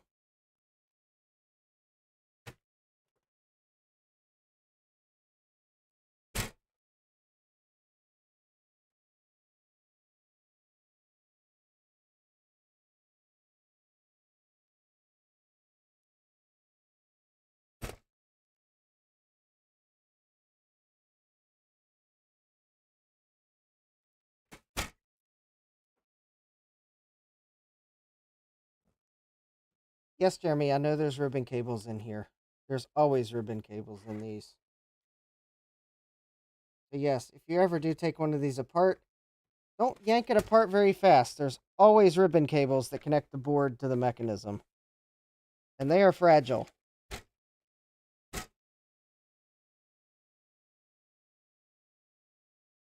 But I think the other thing is I got to get the faceplate off.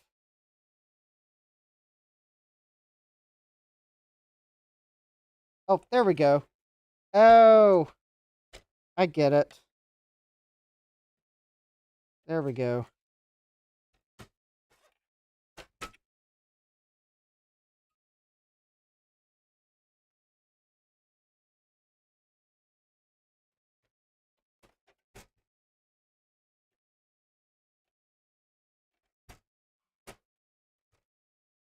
All right, I do not believe they... Oh, actually, I think I may have found the screw I was looking for earlier. Yay. Spudger or guitar pick? Well,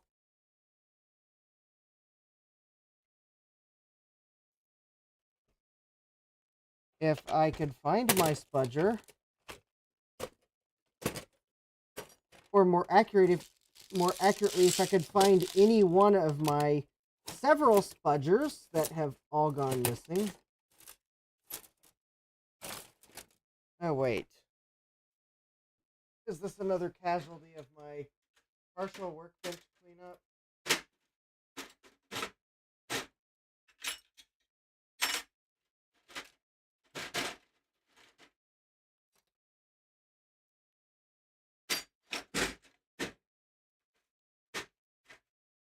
There we go. I don't have guitar picks, so...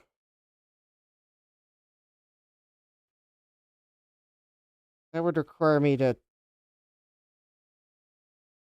have thought about it and gone to a guitar shop.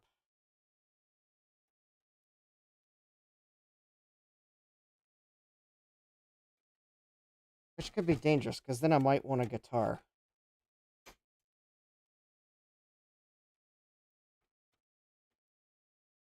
Which would then mean I would need guitar lessons. So the moral of the story is, I haven't gone to a guitar shop to buy guitar picks. Because I'll walk out with more than just a package of guitar picks.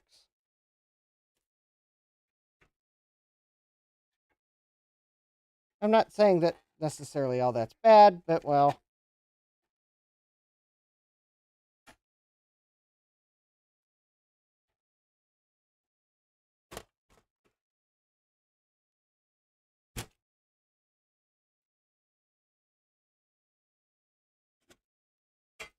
There we go.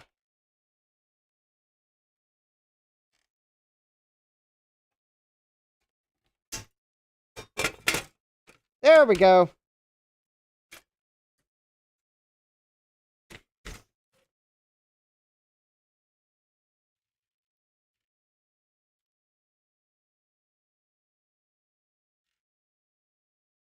Ooh, let's see here.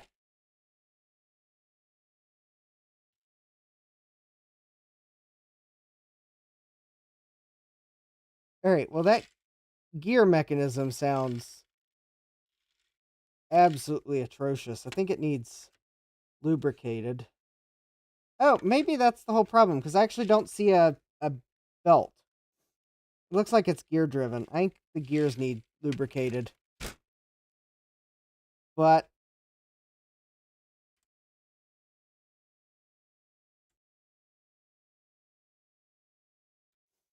oh, and that needs lubricated.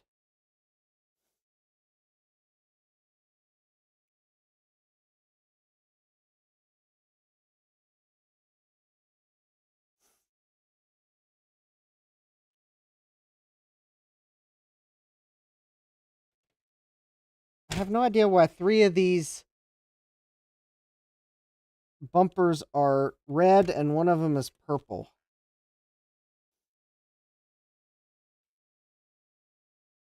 Oh yeah, it's Panasonic and it feels a bit crunchy. I don't see any belts though, so maybe if I lubricate the gears, then maybe it'll stop making that noise.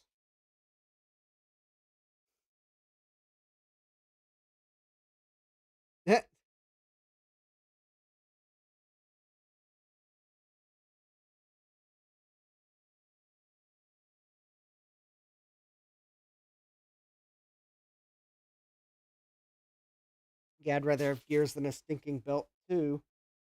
All right, let me see if I can find my. Oh, there it is. Lithium.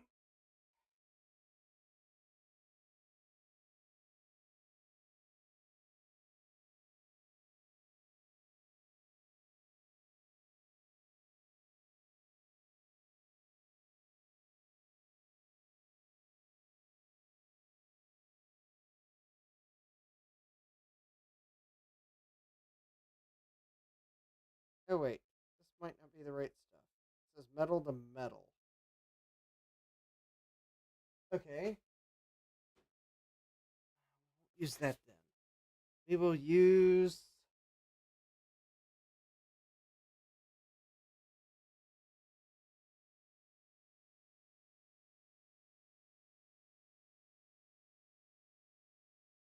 Well, actually, maybe we will use that because I don't see the other stuff I need. It doesn't say don't use on plastic, but it doesn't say ideal for plastic. So I guess I'm going to take it that this is mediocre on plastic.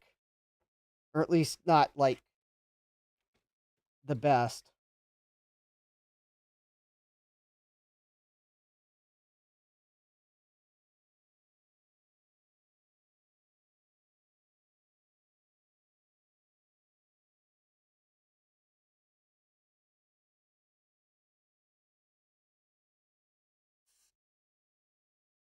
Alright.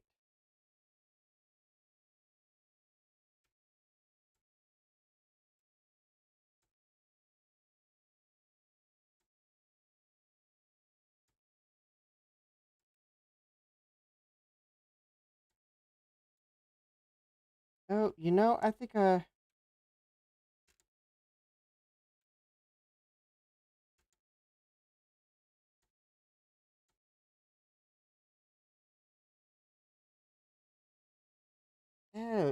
that gear might actually be broken. Because it's like, so I can move the carriage that way, and I can move it to there, but then it like sticks.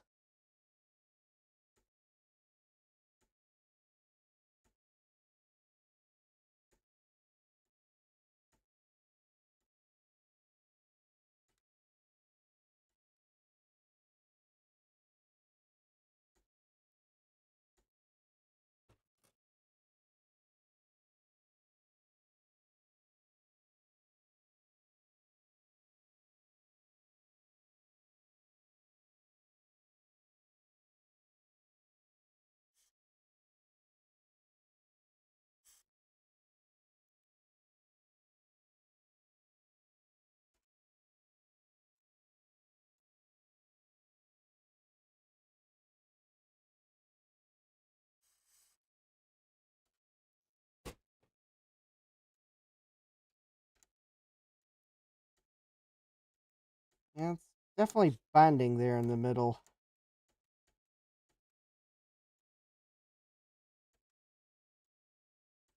All right. I think the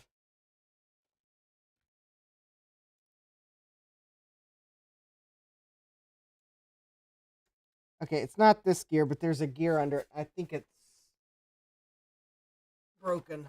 So I think this drive is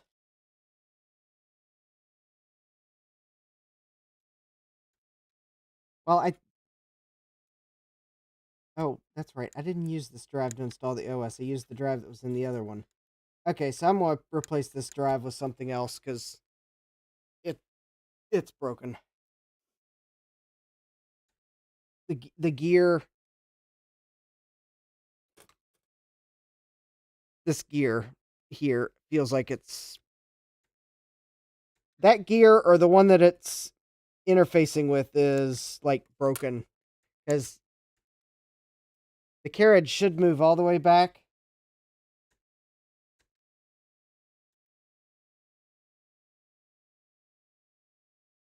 Oh, wait a minute. Oh, maybe. Oh, never mind. There's apparently a stopper. If the doors. Oh, there's a stopper. So if the door is open, the laser can't move the full travel. That's weird. Okay, so maybe the drive's not dead. There's just there's a stopper on the travel. So if the door is open, it's this this white piece there stops the carriage there. Maybe there it must be a physical end stop for some reason. Okay, I falsely accused the drive of being broken. Sorry, drive.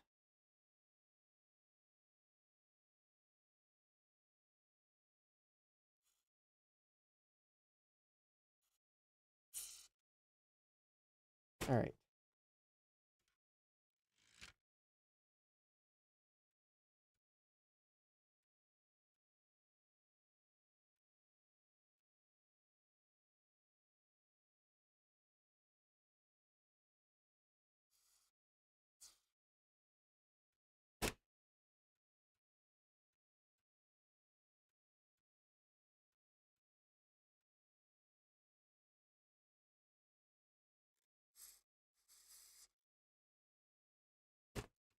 And I'm making a mess, of course. All right.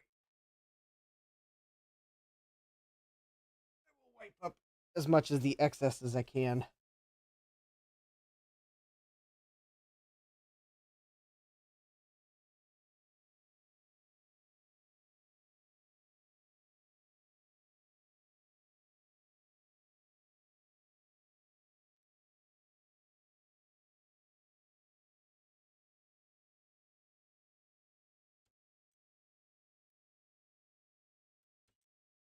All right. Well, that gear definitely feels pretty smooth now. Of course, you'd probably be riding pretty smooth too if you were just bathed in white lithium. All right. That feels good. All right. Let's get the gears for the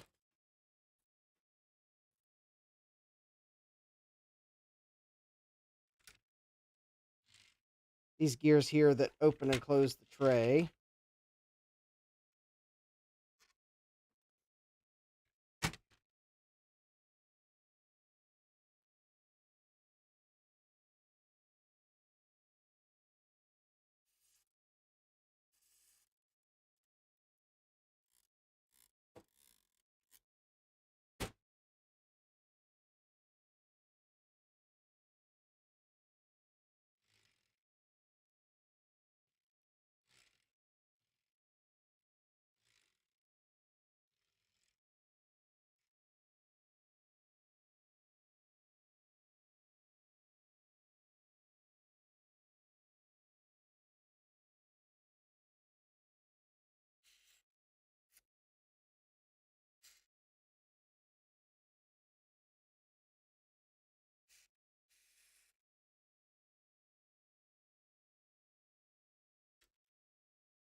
Okay, well, that actually...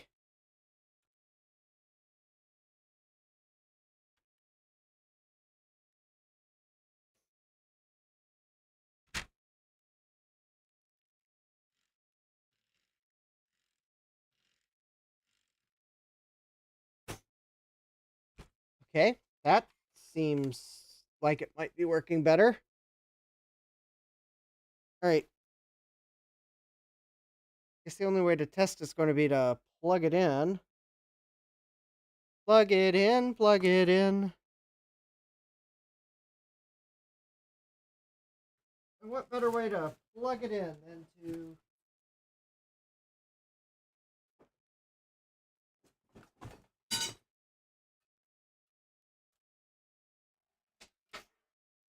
use the very best in ATX power supply technology, Mad Dog Multimedia.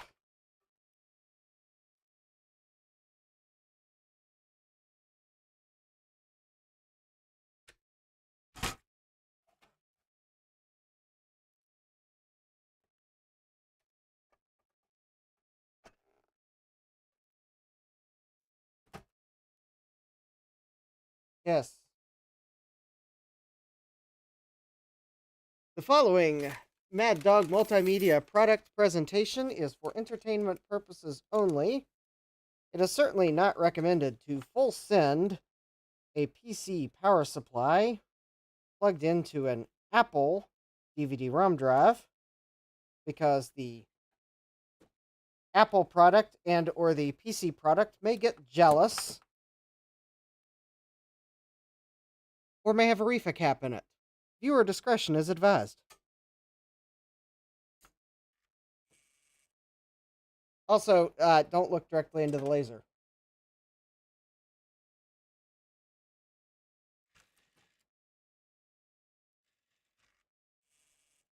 Oh no! You're looking into the laser right now!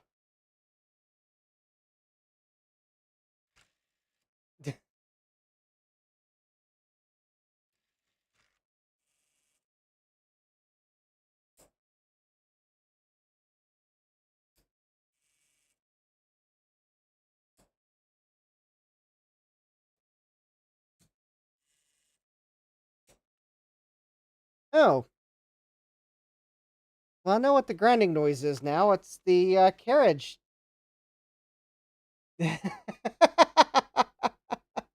Gutpop says, Mad Dog Multimedia advises you to howl directly at the moon. Oh! Let's see if it will spin a disc. Okay. Well, it may not spin a disc because the spinama bobber topper thingamadoodle is in the top of the drive.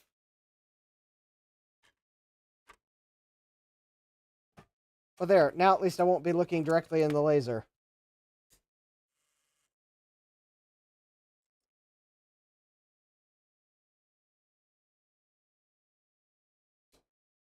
Lame.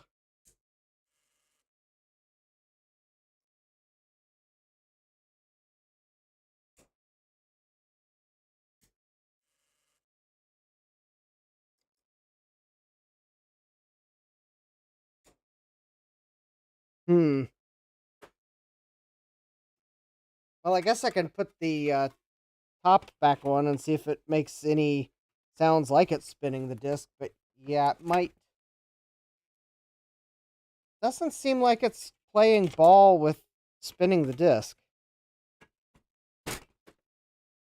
Unless maybe this drive only, like,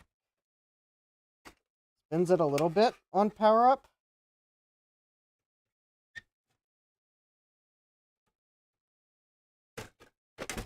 Alright. Okay, let's see what it does.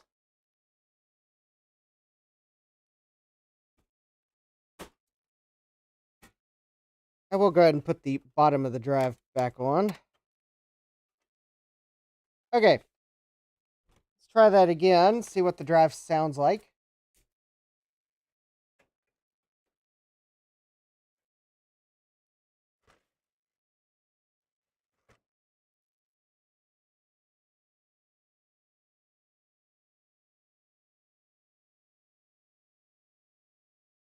It spun the disc up.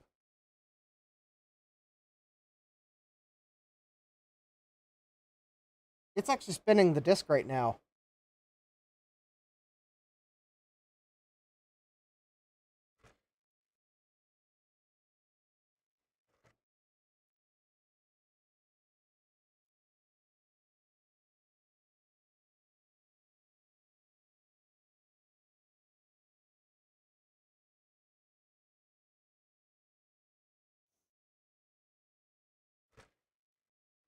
Yeah, I mean, it might need new caps.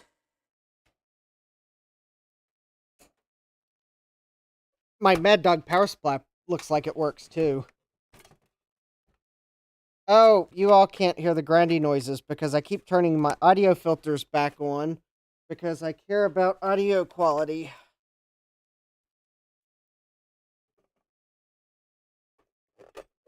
I turn filters on because I care, not because I don't want you to hear everything. Alright.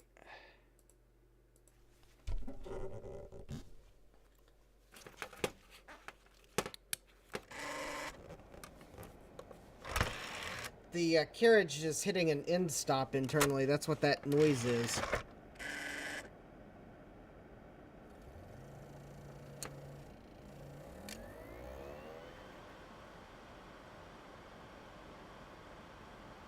Hopefully you heard the disc spin up now.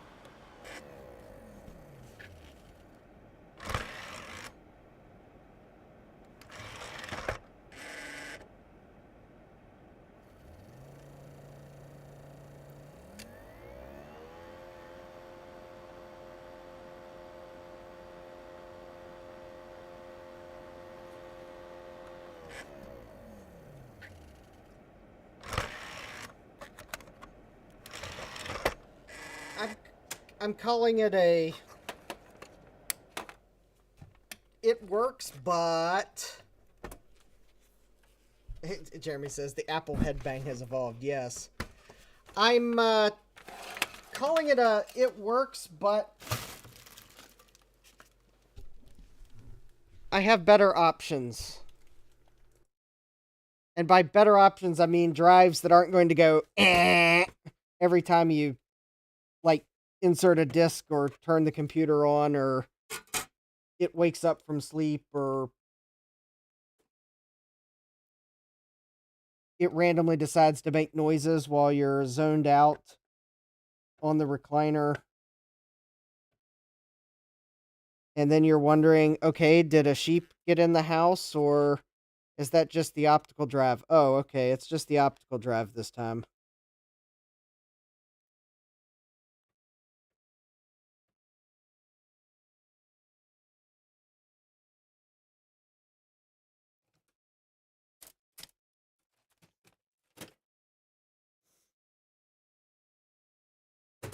Oh.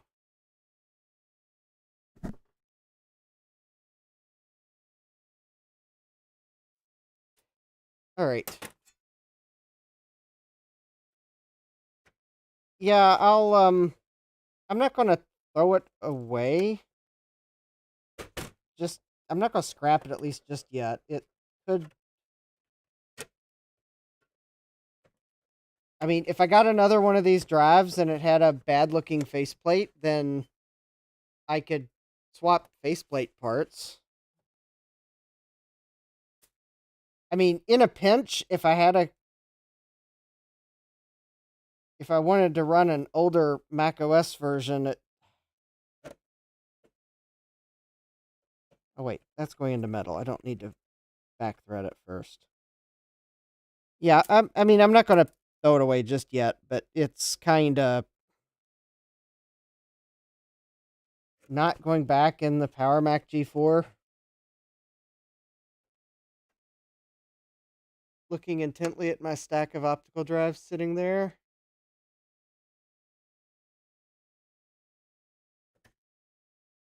Oh wait, I don't think I've got all the optical drives down here.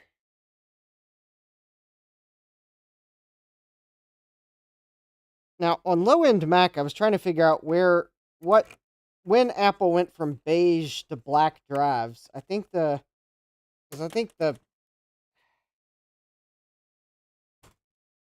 AGP Graphics, I think, shipped with beige drives, but I can't tell when the cutover was, because the answer I got was basically what I'd already surmised. The G3s had beige drives, and the later G4s had black drives, but no one ever got back to me as to, like, when did Apple cut over from beige to black. So apparently that might be a mystery. All right, I'm going to red tag this drive. Well, actually, I won't red tag it just yet. Bah.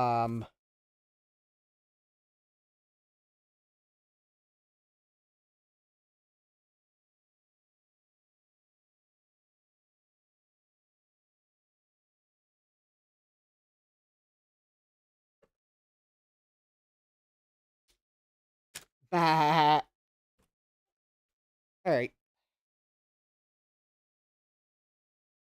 It's a 450. But not a bad spec.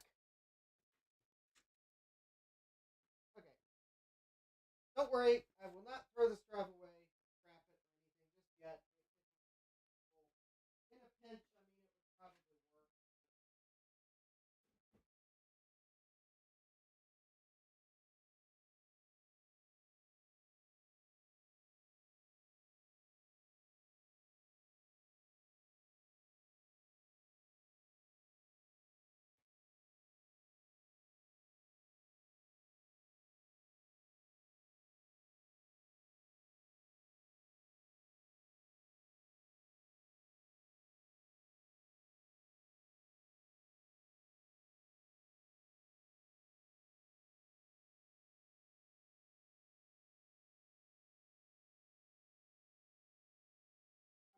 a drive out.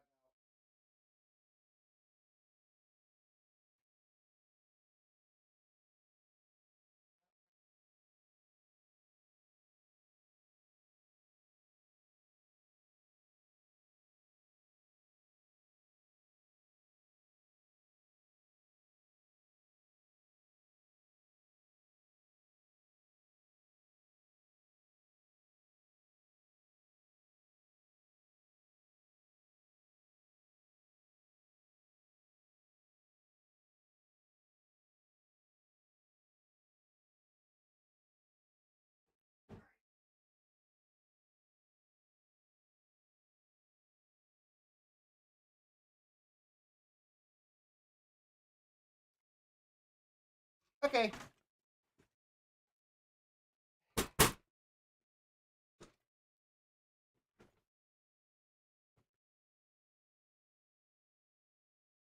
It's an IDE drive.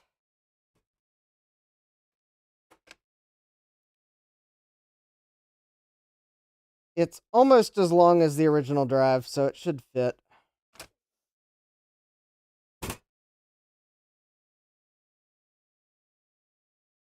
And it'll look okay. I mean, I don't have any, I don't have enough beige drives to replace this with a beige drive.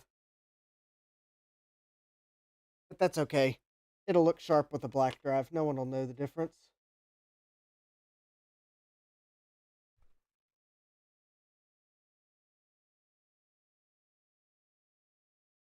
Unless Johnny Ive comes over to visit, then it might get a bit awkward.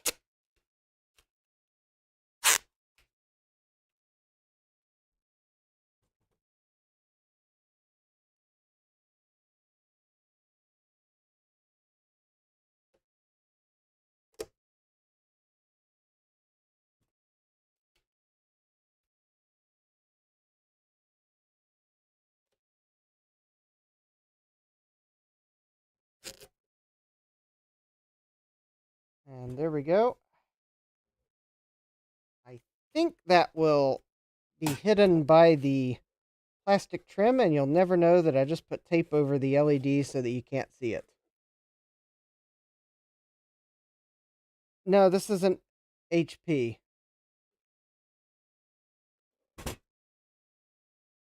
I mean, maybe someone made it for HP, but it's got an HP logo on it. Well, I mean, it is model TS-H192, which may very well be the indicative that someone made it for HP, but this is a... Okay, well, maybe Samsung made it for HP, but it does not have a Samsung brand on it.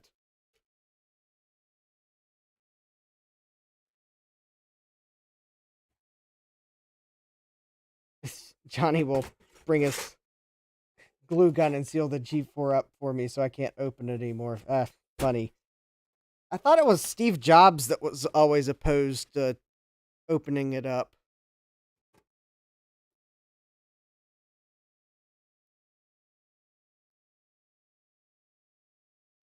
Alright. I'll deal with the zip drive later. I don't have a spare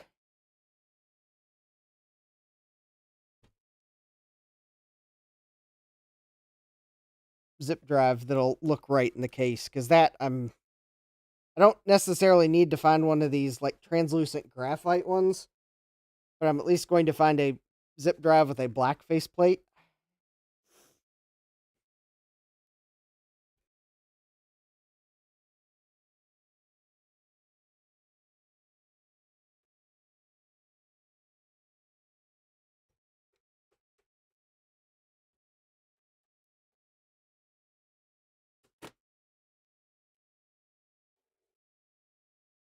There we go. So now, got an optical drive that hopefully won't be noisy. Jeremy, I am going to completely ignore the possibility that there's a belt on this drive.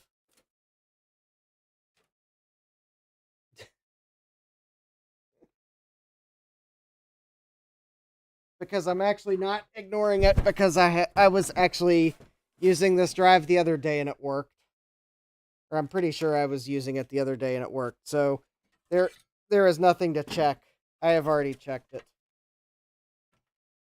Also, this drive is much newer than you might be suspecting it is.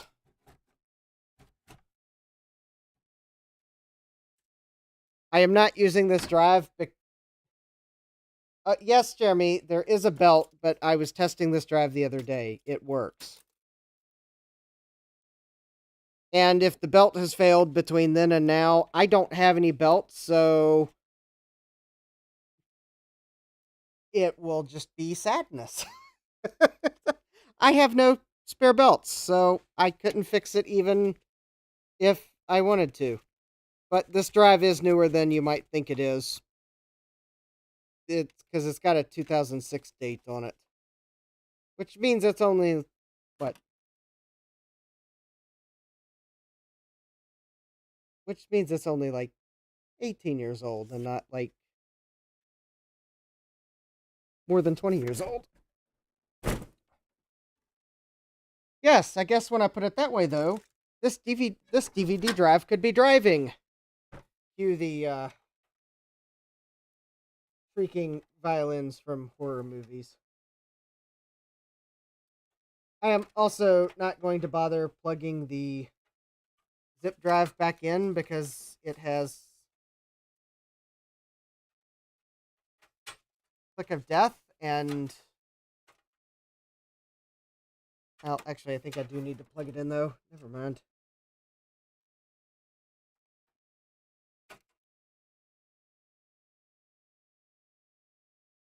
And I can't see the chat.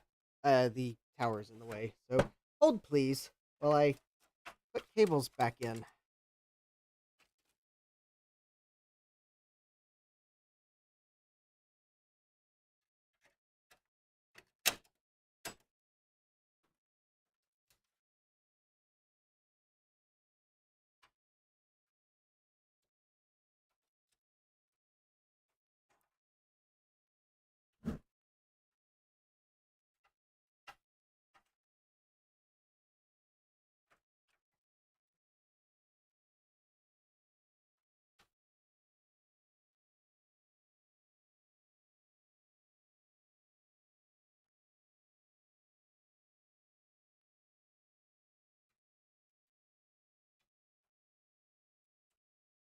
Yeah.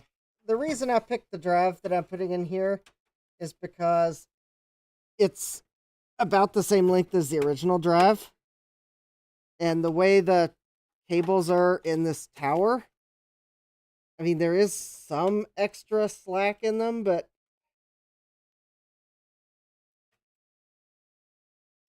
the closer the drive is to the original length, the easier it is to plug the cables in. At least that's what I've found. Your mileage may vary.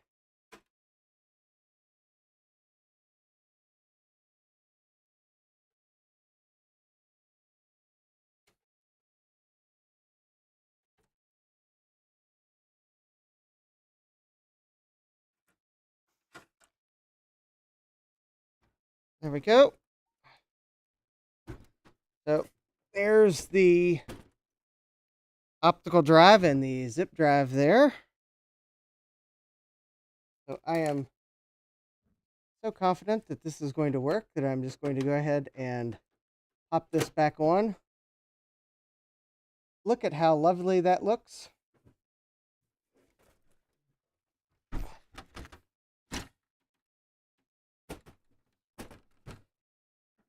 This Power Mac will be the star of the show at this year's Power Mac of the Year Awards. Oh, wait, you mean that's not an actual category anymore? Oh, man.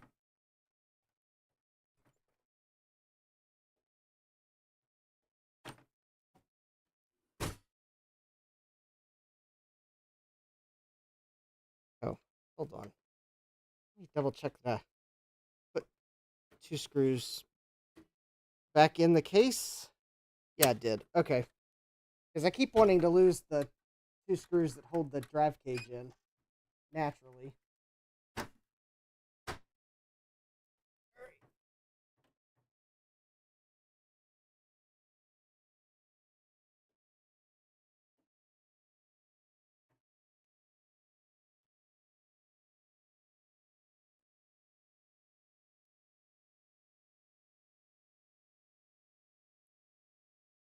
Yeah.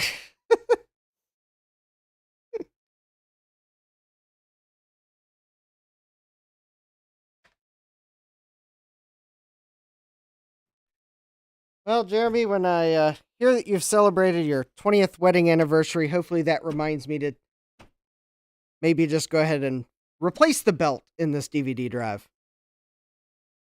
Oh, also, for the maximum of it bonged,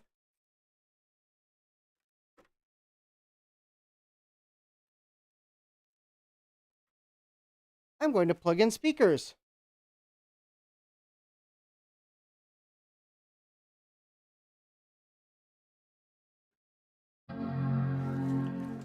Now, hopefully you heard that.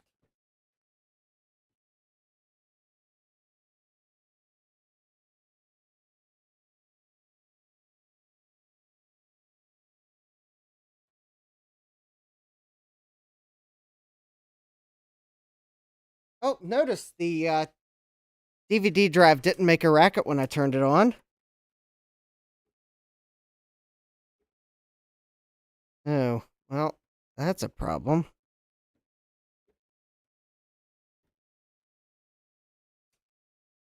Maybe. Okay.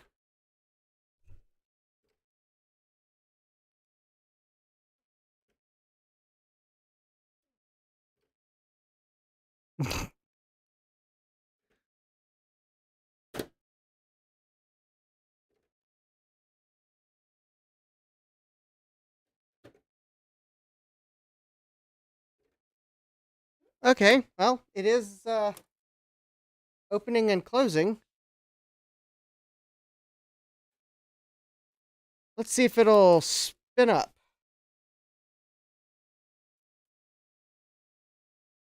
Which first means I need to find a Power PC bootable disk.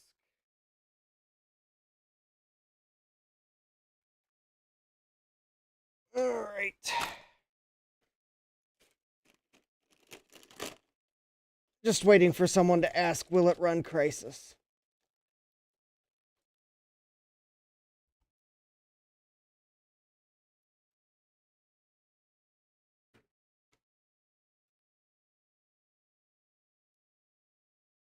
Alright, will it boot the OS 10 install CD? A totally legitimate backup copy.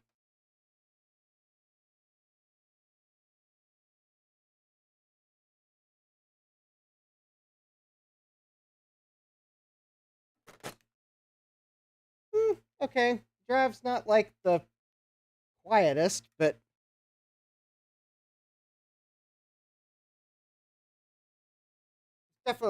definitely a little vibration coming through the case, but it is reading it, and more importantly,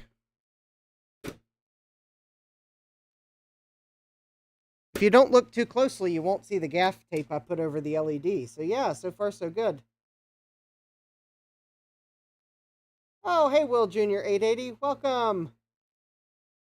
It'll barely run The Sims, yeah. I need to go find a Tiger installer.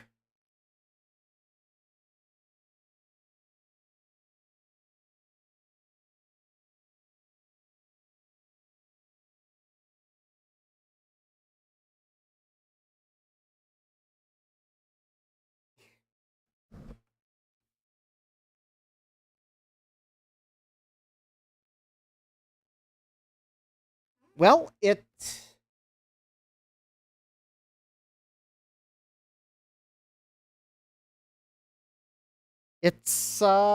alive. Now, of course, you're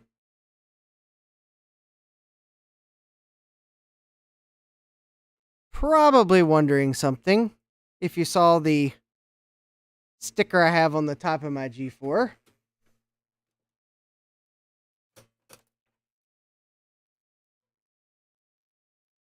Let me see if I can find the zip disk I'm using with this, because there's no way I'm using any other zip disk.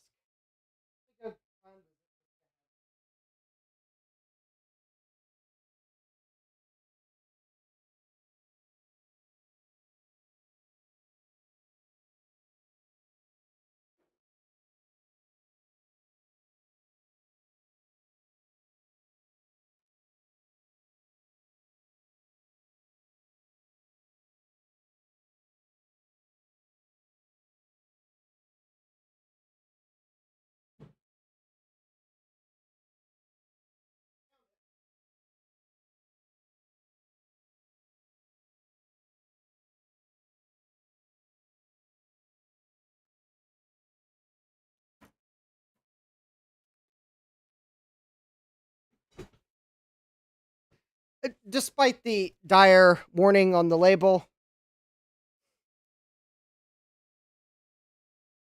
I can use it in this computer. So, you're probably wondering, what does click of death sound like? Well,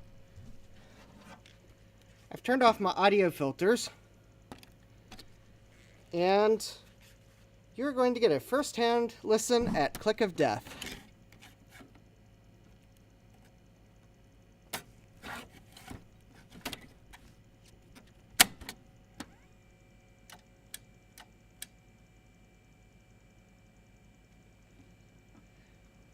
And there you had it. And now I don't have a keyboard plugged in, so I can't eject the zip disk. Great. Okay, where is my USB keyboard? So you were hopefully heard that. The subtle noise you were listening for was the second click of the drive. Zip drives should only click once when they load the heads. This one clicked twice. That is not a healthy drive. So, anyways, I will have to replace that zip drive. I'll probably put a zip 250 in it, only because Iomega had fixed click of death after before the 250s came out. So if I get a 250, then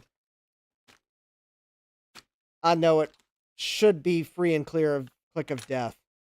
I mean, assuming someone didn't stick a click of death killed disk into it to test the drive. But yeah, yay.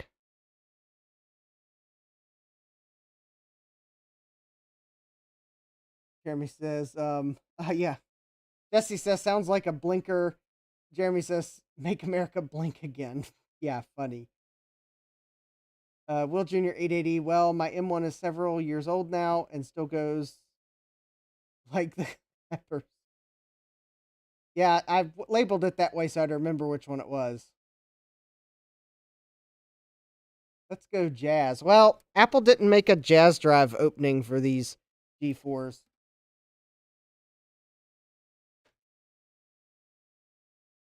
You know, I just realized I don't necessarily need my USB keyboard. All I really need is a USB mouse because I can make it spit the discs out on boot by holding the mouse button down. So hold please. I can probably find a USB mouse around here somewhere. And of course, the moment I find it, I'll find my Mac keyboard that I haven't been able to find because I put it somewhere creative to make sure I didn't knock it over, probably. And yet, I've probably knocked it over.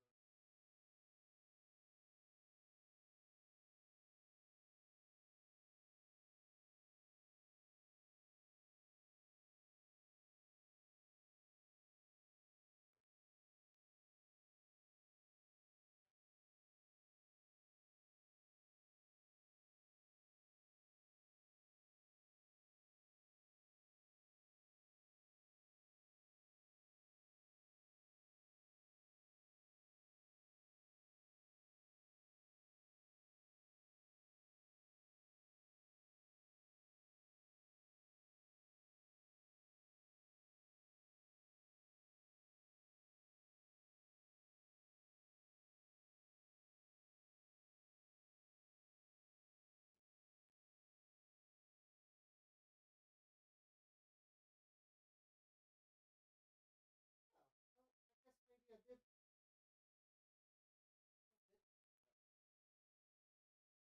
All right, so maybe I misplaced my keyboard.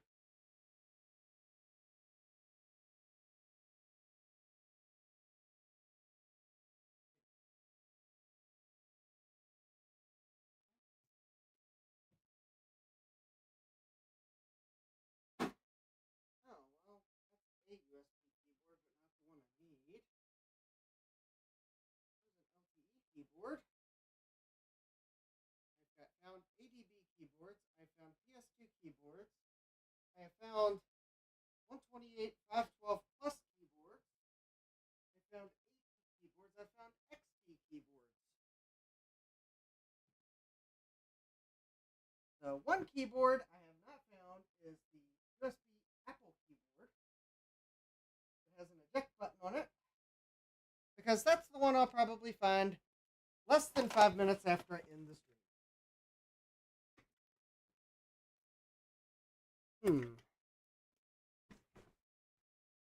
Yep, that tracks. What did I do with it? What did I do with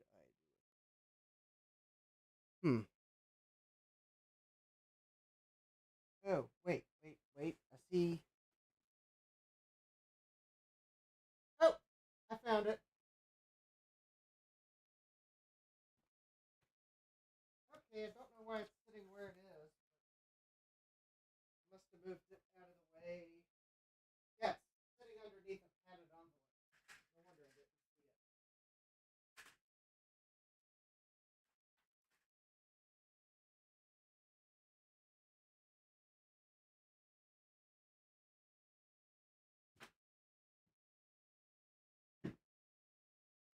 All right.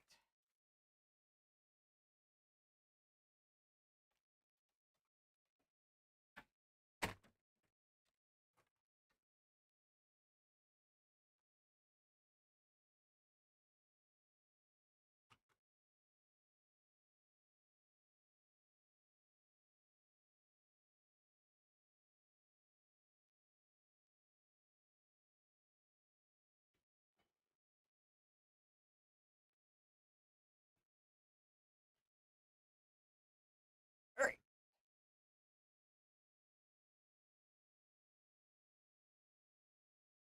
I'm holding the mouse button down, which should hopefully mean it's going to eject all disks.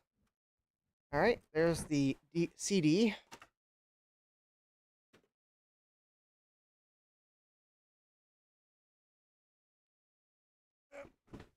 It's not ejecting the zip disk. I think the zip disk is.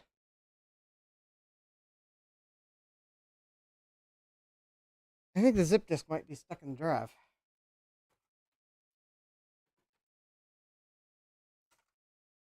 Oh. All right, I know how to fix that. Turn the machine off, open the door, remove the faceplate so I can get to the eject button.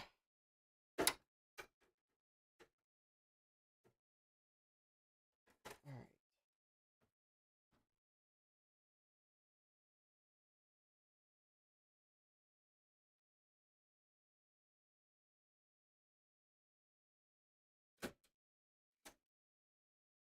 right.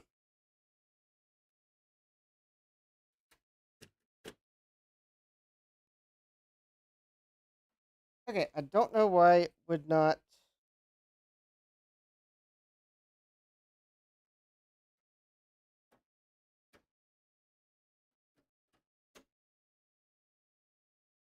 All right, well, I got the zip disk out. We're good.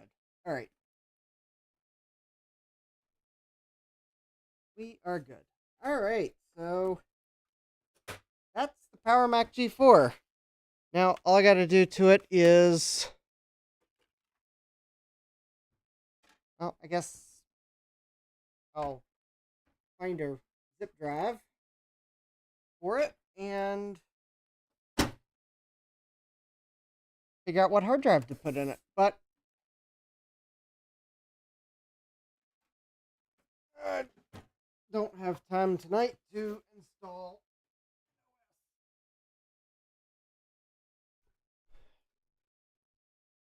All right.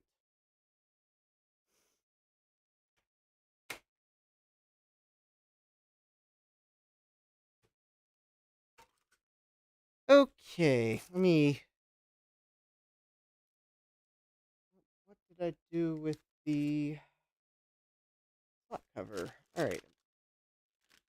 I always like to try to set everything that goes with a computer with it. And at the moment, I am missing one of the parts that needs to go with it. See if I can find where I set it down real quick. Alright, well, I guess I'll have to look for that after the stream. Let's see here. Yeah, the end of Omega was when CDRs came around and were affordable, especially DVD-Rs. Yep. I mean, yep, Jwired's right. They did try to survive. They did make CD burners.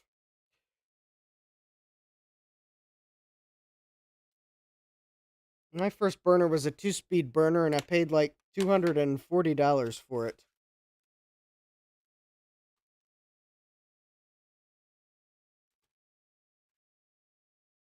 Believe me, it was slow. Discs were kind of expensive too. But I used it for backups, so kind of one of those.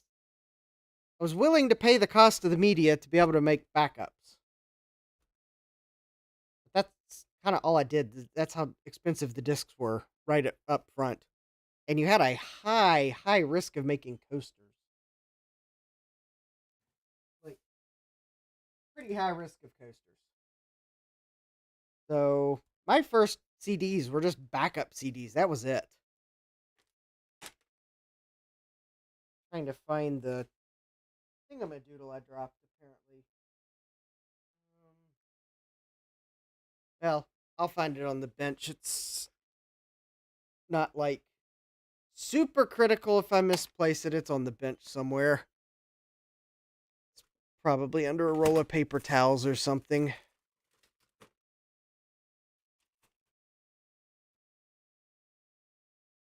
Oh, Jeremy says mine was sub $100, a 52 speed, quote, great quality. Well, mine was I want to say it might have been an Acer or an A-Open or someone like that. 2-speed. Oh, there's the bracket I'm looking for. And the Apple logo. Excellent. I got it at employee discount at the computer shop I worked at. So that's why I only paid like $240 for it. The CDs were definitely like $2 or $3 a piece. They were pretty expensive. I only made backups with them. We'll just say that on a high schooler's budget, I wasn't burning audio CDs with them. They were for backups.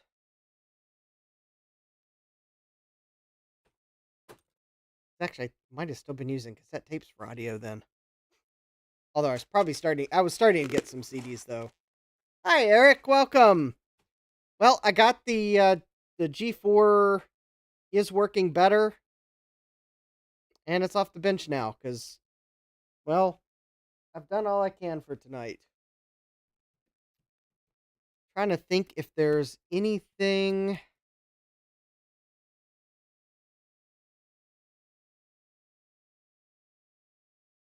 worth doing in the last, like, 18 minutes.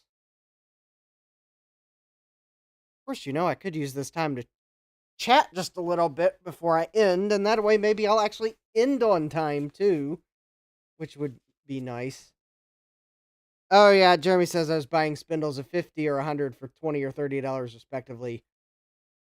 I was not buying spindles of 50 or 100 when I first got my CD burner. That was for sure. Ah, Eric's been editing his live stream intro. Cool. I need to refresh mine. The music's cool, but other parts of it. I have some ideas. More to come whenever I get a chance. That Jwire says, I was about to say my iOmega was like $400. I started burning CDs and sell them to my friends for like $10.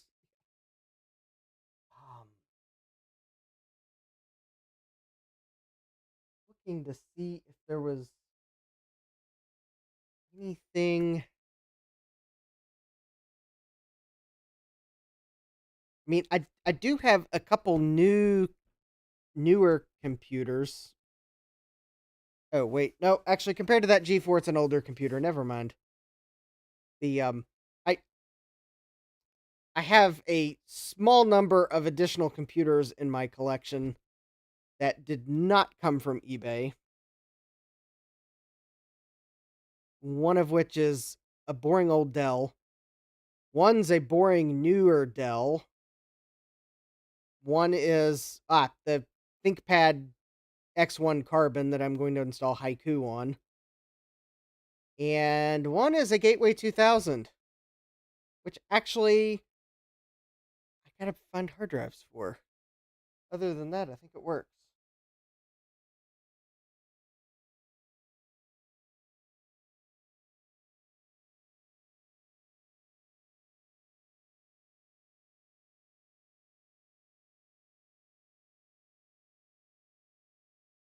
Jeremy says, side note, I discovered Night Birdie today along with what happened to her. I don't recognize who Night Birdie is. Jesse says, I'm on a low budget operation. Jesse says, I've been making intros and pause screens with PowerPoint so far. I'm on a low budget operation. Eric replies, whatever works. I tried out PowerPoint 1 on a 68K at first. I use GIMP and Shotcut for most of my editing. Cool. Jeremy says, if I get a MDD Mac and the case is shot, let him know. Okay, I do not have any MDDs that are in that category. I have MDDs where the cases are in excellent condition. And seemingly so are the computers. I know the power supplies can be finicky. And technically one's a FireWire 800. The technical difference being important because the mirror drive door, you can very easily run OS 9 on natively, whereas the FireWire 800, you can run OS 9 on natively, but you have to, I think, install OS 9 for native running on a different computer because the installer knows better than to install for you. Also, I think the FireWire 800's fans are a bit quieter than the mirror drive door fans because I think Apple fixed the fans in the FireWire 800 because of complaints on the mirror drive door models. Oh, okay. John gave you a mirror drive door and I ended up giving it to Steve. Okay. All right. Good night, Eric. Yeah, I mean, I'll let you know if I manage to get one in the cases shot, but I actually, despite the fact that it seems like I might be in an area where there'd be a lot of computers listed, I don't see a lot listed in my immediate area that are like at reasonable prices. Although I have to say, I am almost tempted to make an offer on an eMac that is all the way down in Scottsville because the thing has been listed for so long and I don't really need the eMac, but I want the stand that it's on. But I'm not, I don't want to pay their asking price if I got to drive all the way down to Scottsville to get it. Because that's like an hour south of here. Down like a state route. No, nope. I'm going to make an offer if I'm going down to go get it. I always make offers. I don't like paying the full asking price. I always make offers. I may not get them, but I make them. Yeah, the thing is, I have an eMac. I bought one from Sloopy. So I do have an eMac. JWire says, I know my mirror drive door has the loudest chime ever. Scares me every time. Well, that's because they have to chime it loud so you hear it over the fans. Because, I mean, if you got whoosh and it's like a little bong, I mean, people are going to be calling, hey, my Power Mac G4 is not bonging. I hear fans, I don't hear the bong. So, yeah, of course, Apple had to make it go bong so you hear it over the whoosh. Yeah. But yeah, you are right. I think they do have like the loudest chime on them. Of course, I think that's because the speaker on the mirror drive doors is actually very close to the like digital audio speaker. It's like an actual like legit nice speaker because I've looked at it before and it's like it looks a lot like the speaker. I mean, I think it's a smaller version of the one that's in the digital audio speakers. I could be wrong though. Maybe it just looks like it. But yeah, um, Jeremy has 4 Emacs. I have 1 Emac. It's heavy, but the stand is kind of neat because it like raises the Emac up to like monitor height. So I may pick that up soon. I may make an offer on it. We'll see. Yeah, it does sound great with the Apple Pro speakers. Actually, there is someone with a set of the Apple Pro the speakers, and I'm gonna make them an offer on them too because I wouldn't mind having a set of those speakers again. I mean, hopefully they work. I do know though that the yeah, if you do have a stand for the Emac, Jeremy, don't let them all go. They're kind of hard to come by. The stand. I mean, the Emacs aren't growing on trees either, but the stands are kind of hard to come by these days. I don't know that they were necessarily the most popular of accessory, or if the stands got broken or what. But the actual Apple Emac stand is kind of hard to come by these days, which is kind of why I'm thinking of making an offer on that Emac for the stand. But no, I am not shipping an Emac to anyone, so don't ask. I've seen enough carnage firsthand of trying to ship Macs with monitors in them. I will fix you one day, Mac Plus. You will have a case again, even if I have to steal it from my other Mac Plus. One day, I will.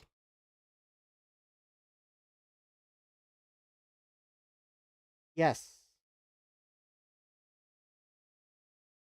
Yeah. They were. I could have had an eMac at a community sale, but I didn't want to carry it back to the car. Yeah. Yeah, they're heavy. I think the only Mac that's heavier is the Molar Mac. Because I think when it comes, oh, correction. Okay, so I think the third heaviest Mac is the eMac. And now this is just me estimating. The second heaviest Mac, I believe, is the Molar Mac. The first heaviest Mac is, I believe, there is one of the workgroup servers that's like came with wheels because it's like just tall enough to roll under a standard desk, and it's like at least 2 workstations wide. I can't remember what model number it is, but I'm pretty sure Apple made a workgroup server that was like enormous, and I think it's probably the heaviest Mac. But yes, the Molar Mac has to be number 2, and the eMac has to be number 3. And that's probably saying something if, like, the Power Mac G5 and Mac Pro is not in the top 3, that I think the eMac is heavier than the Mac Pro. Oh, bummer. Yeah, Jeremy had to carry his Emacs back to his van when they didn't sell at VCF Midwest. Oh, yeah, it's kind of hard to tell what will and won't sell at VCF events. Because, oh, VCF Southwest, yeah. Because it's like one of those, what are people looking for? And is it the year where, like, the one type of computer is just going to go gangbusters? So, Emacs might have their year sometime, but yeah, bummer it wasn't last year.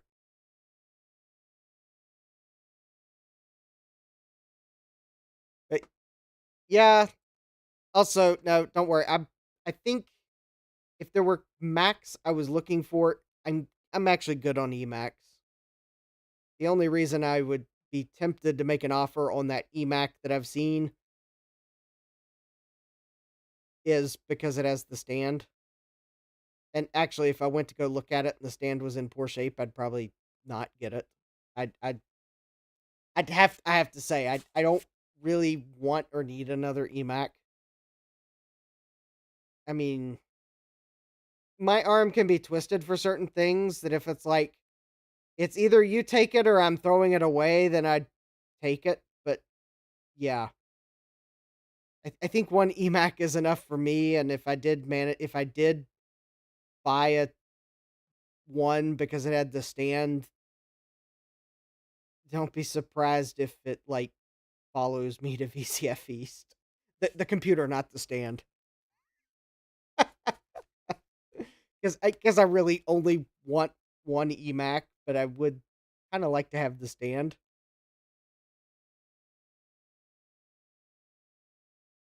So yeah, there's like certain computers I really only want one, and but would rescue if it was between me and the scrap bin because I'll make sure someone that wants it would get it. But now there's other computers like LTEs that I have apparently a fond penchant for buying, although I haven't bought any LTE 5000 series recently. I was about to say I haven't bought any LTEs recently, but that would have been a lie. I'm waiting for it to arrive. I think it's a competition between Jesse and I as to who's going to crack the mystery of the LTE 286 first. Um, you still have that Packard Bell 386 and its matching monitor, both in retail boxes.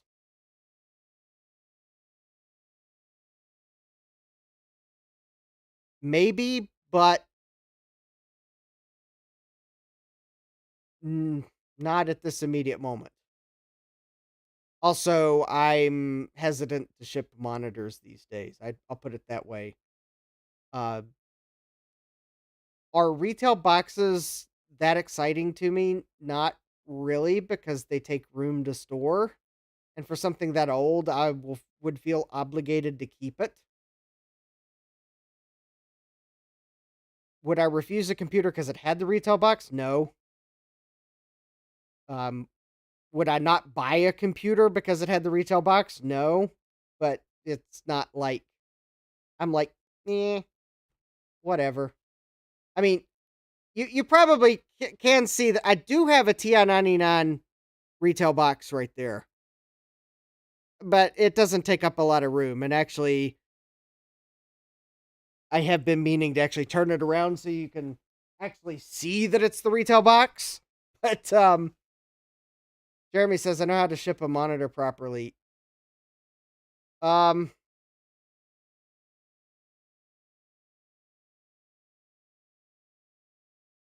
I mean, it's probably something.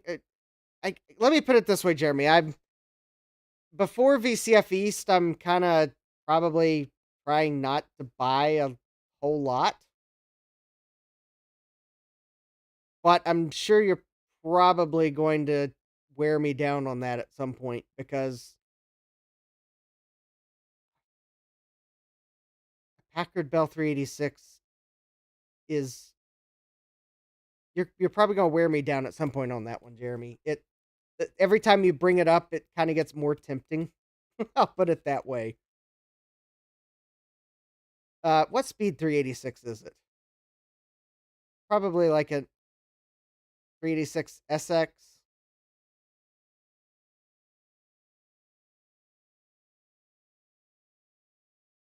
You'll probably wear me down on it at some point.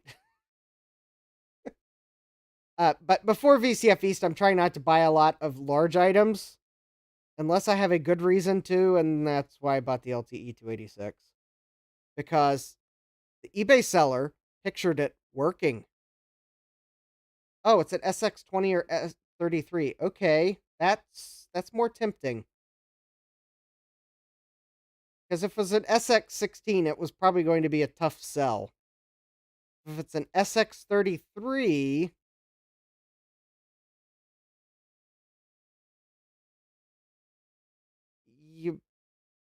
might twist my arm shortly after VCF East. We'll see. It is every time you ask me about it, it is getting more tempting. So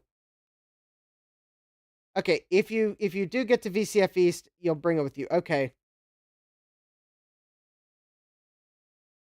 Yep.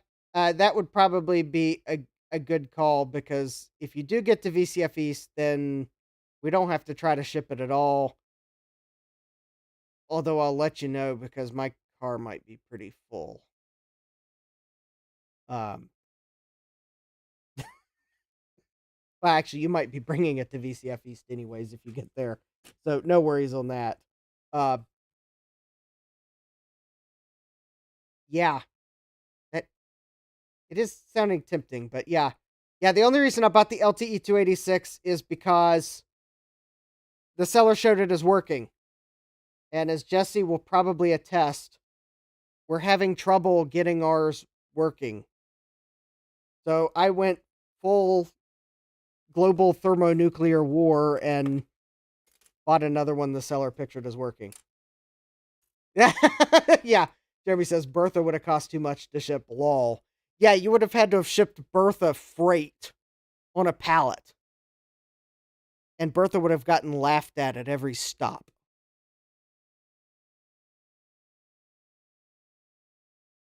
I guess the good thing is, though, Bertha wouldn't have gotten thrown around by UPS because you would have had to have shipped it freight. And it probably, uh, yeah, freight companies are actually pretty good with their cargo, I have to say.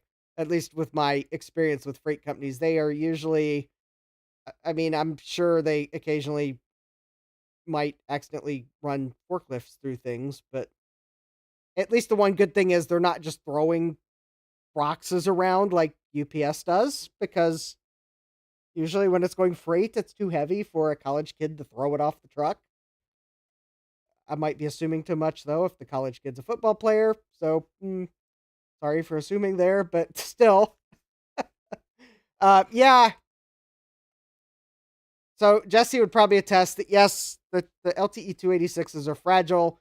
Apparently, the capacitors in the power supply like to leak their guts out and corrode and corrode everything in their path. Actually, you could probably just go watch my live stream on that. You'd probably see how bad my power supply is. It was so bad that after recapping it, it didn't work after a recap, and I couldn't find the data online that told me to tell me what the voltages should be coming out of it to even try to fix it or even put new guts in the power supply. So that's why I bought another LTE 286 that the seller pictured as working, because I was at least hoping that maybe, just maybe, that power adapter that comes with it will last long enough that I can figure out what the mystery voltage or voltages are that are not on the label on the bottom of it, so that I could maybe replace the guts of my first power adapter with something else and actually make a working 286. That might be a long shot. It's always possible that United Package Smashers will destroy an LTE 286. But let me tell you this, even if the LTE 286 arrives damaged and I have to file a claim with eBay on it, I'm plugging that power adapter in to collect my data first. In fact, I'd probably ask the seller, okay, this thing got damaged and I have to return it, but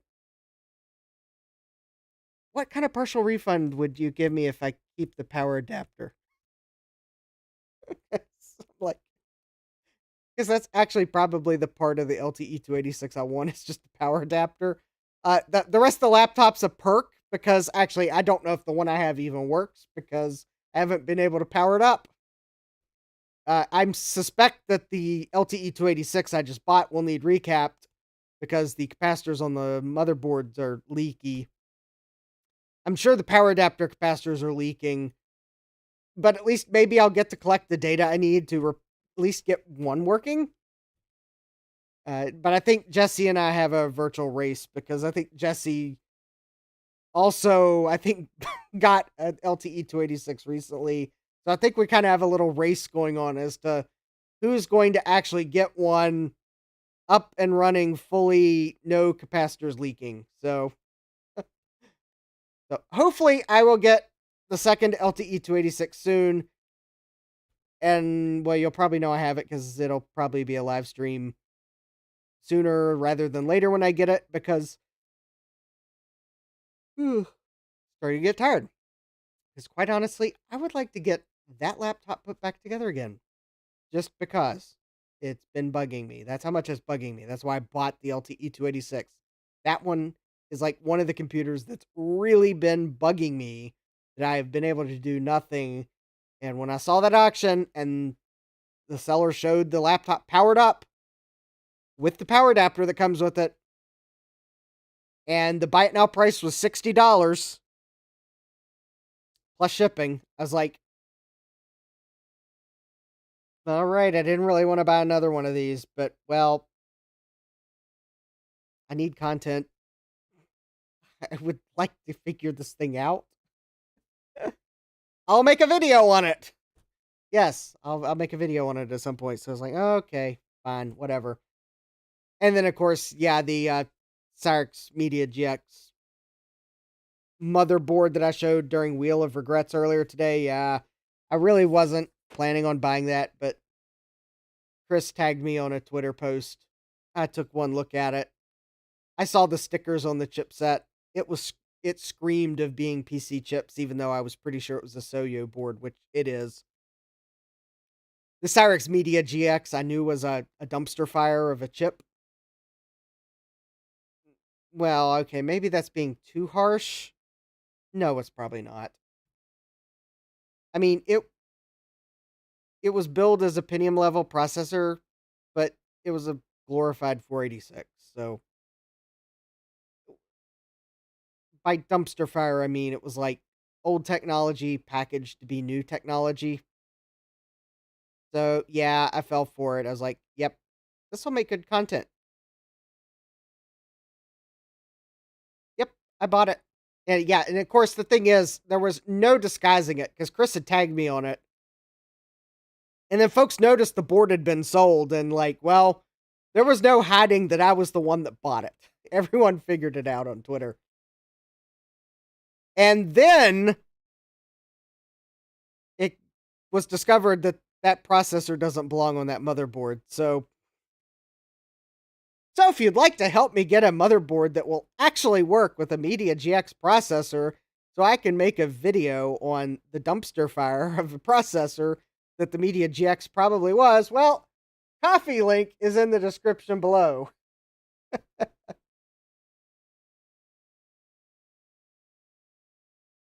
Yes, Jeremy says I could make arrangements to send you some of my computer projects.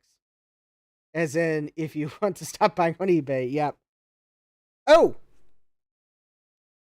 Okay, one other teaser, and then I'm going to draw the stream to a close. So, yesterday, I picked up a few computers, not all of which I'll show on the channel. Sorry, Dell Optiplex 3020, you're not channel material, but I didn't have the heart to see it go to the scrap heap, because sometimes you can always use a little Dell Optiplex computer, but anyways, it'll be a utility computer. But one of my coworkers gave me their first computer. Not gave as in it's mine. They gave it to me to repair. So stay tuned. I will, at least very soon, quite possibly next week during one of my live streams, I'd kind of already scheduled this week. So I will be pulling that computer on the bench to take an initial look at it so I can then tell them how much I think it's going to cost to repair. It is an old computer from the 80s, so don't worry. It is definitely channel-worthy material. But also, if you see the thumbnail and you see that my cap is not sitting on the computer in the thumbnail, remember, only my computers get to wear the cap. If I ever do a series where I'm repairing someone else's computer, then unless I made a mistake, because I think I did make a mistake somewhere along the lines and I haven't gone back to fix the thumbnail, my cap will not be sitting on the computer. So that will be. So if you do see a thumbnail come out and you're like, Justin, you forgot to put your cap on it, please remember it might be because it's not my computer. And that will be the way you know whether it's my computer or not.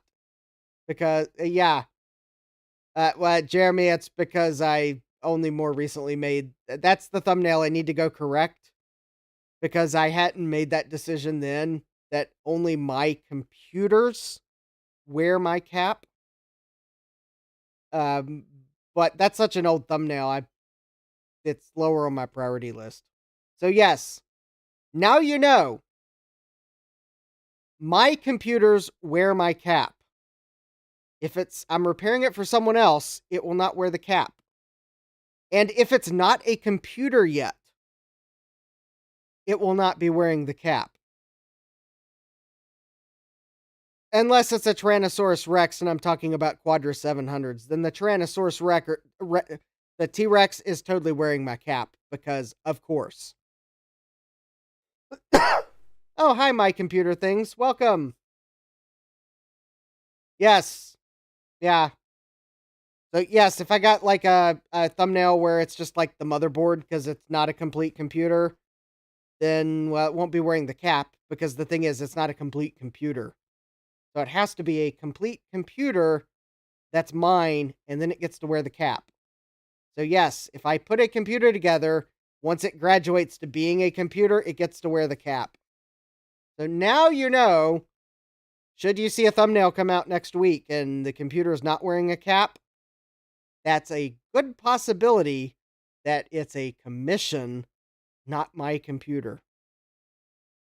And we'll do it that way. That way, if you kind of start seeing, I mean, I would like to maybe take on more repairs as I get comfortable with it. So I'm not ready to like accept just any repairs.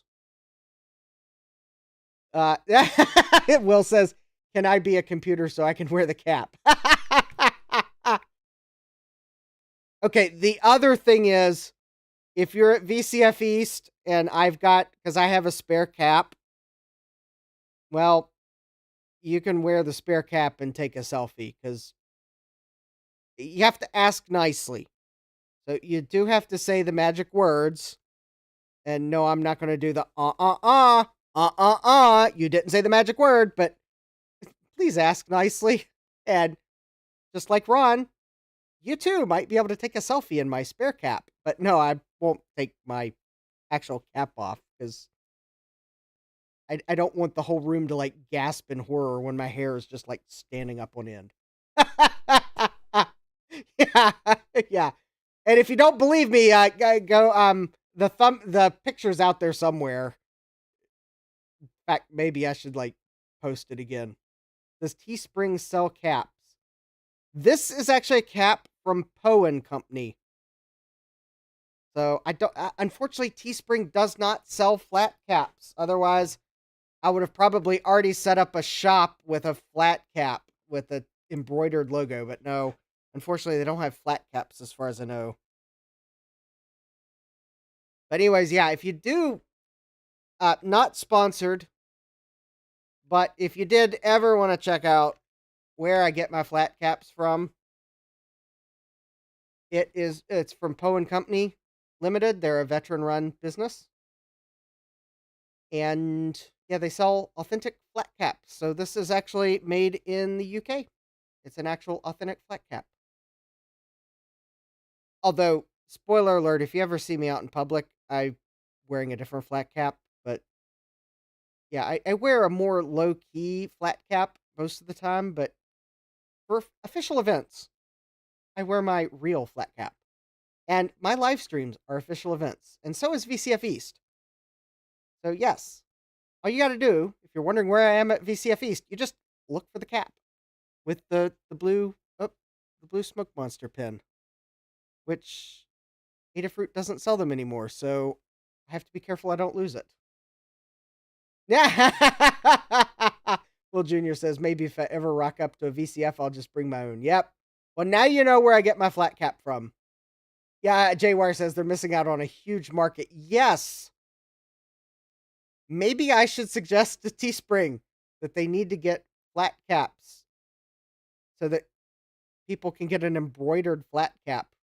Because not everyone wants to wear a baseball cap. Flat caps are stylish too. And on that stylish note, because my throat is really screaming for me to go get some water, and I'm really starting to get tired, and I do have to work tomorrow, I'm going to go ahead and call this stream to an end. I'm glad we could hang out for a little while and just talk in the chat. I know sometimes I like run up to the end and I abbreviate it, but yeah, I think we've had a nice little chat session here. I think I'm going to try to more often. I mean, I won't do it every stream because obviously some projects take too long, but maybe more often I'll try to find projects where I'm pretty sure I won't run up to the very end of when I have to stop streaming. So we can maybe chat a little more because this was fun. I'm glad you all hung out to chat a little bit. Glad we got the G4 put back together, new thermal paste. The screws in the side panels are really helping it close much easier.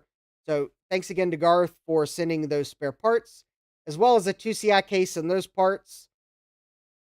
So, yep. Anyways, yeah. Thanks everyone for joining me. So I'd like to wish everyone a great rest of your day. Hope to see you here next time. So don't forget to subscribe, turn on those notifications so that if YouTube decides to actually notify you, you'll get a notification. Because if you don't turn on notifications, then you won't get a notification. But the only way you might is if you turn them on, because I know sometimes they don't work. Yay for YouTube. And then, hey, smash that like button. Share my videos or live streams with a friend. I'm trying to get to 500 subscribers before VCF East. So, share them with someone. Because we have a lot of fun. So, anyways, take care, have a great rest of your day, and God bless. Computerized Start is brought to you by my awesome patrons on Patreon, and by your tips and memberships on Ko-fi. These and other channel supporters make my live streams possible. You too can become a channel supporter with tiers starting at just $1. Don't forget to smash that like button. And if you've liked what you've seen, subscribe and turn on notifications so that you don't miss the next video or live stream. And as always, thank you for all your support. I hope to see you next time. And until then, take care.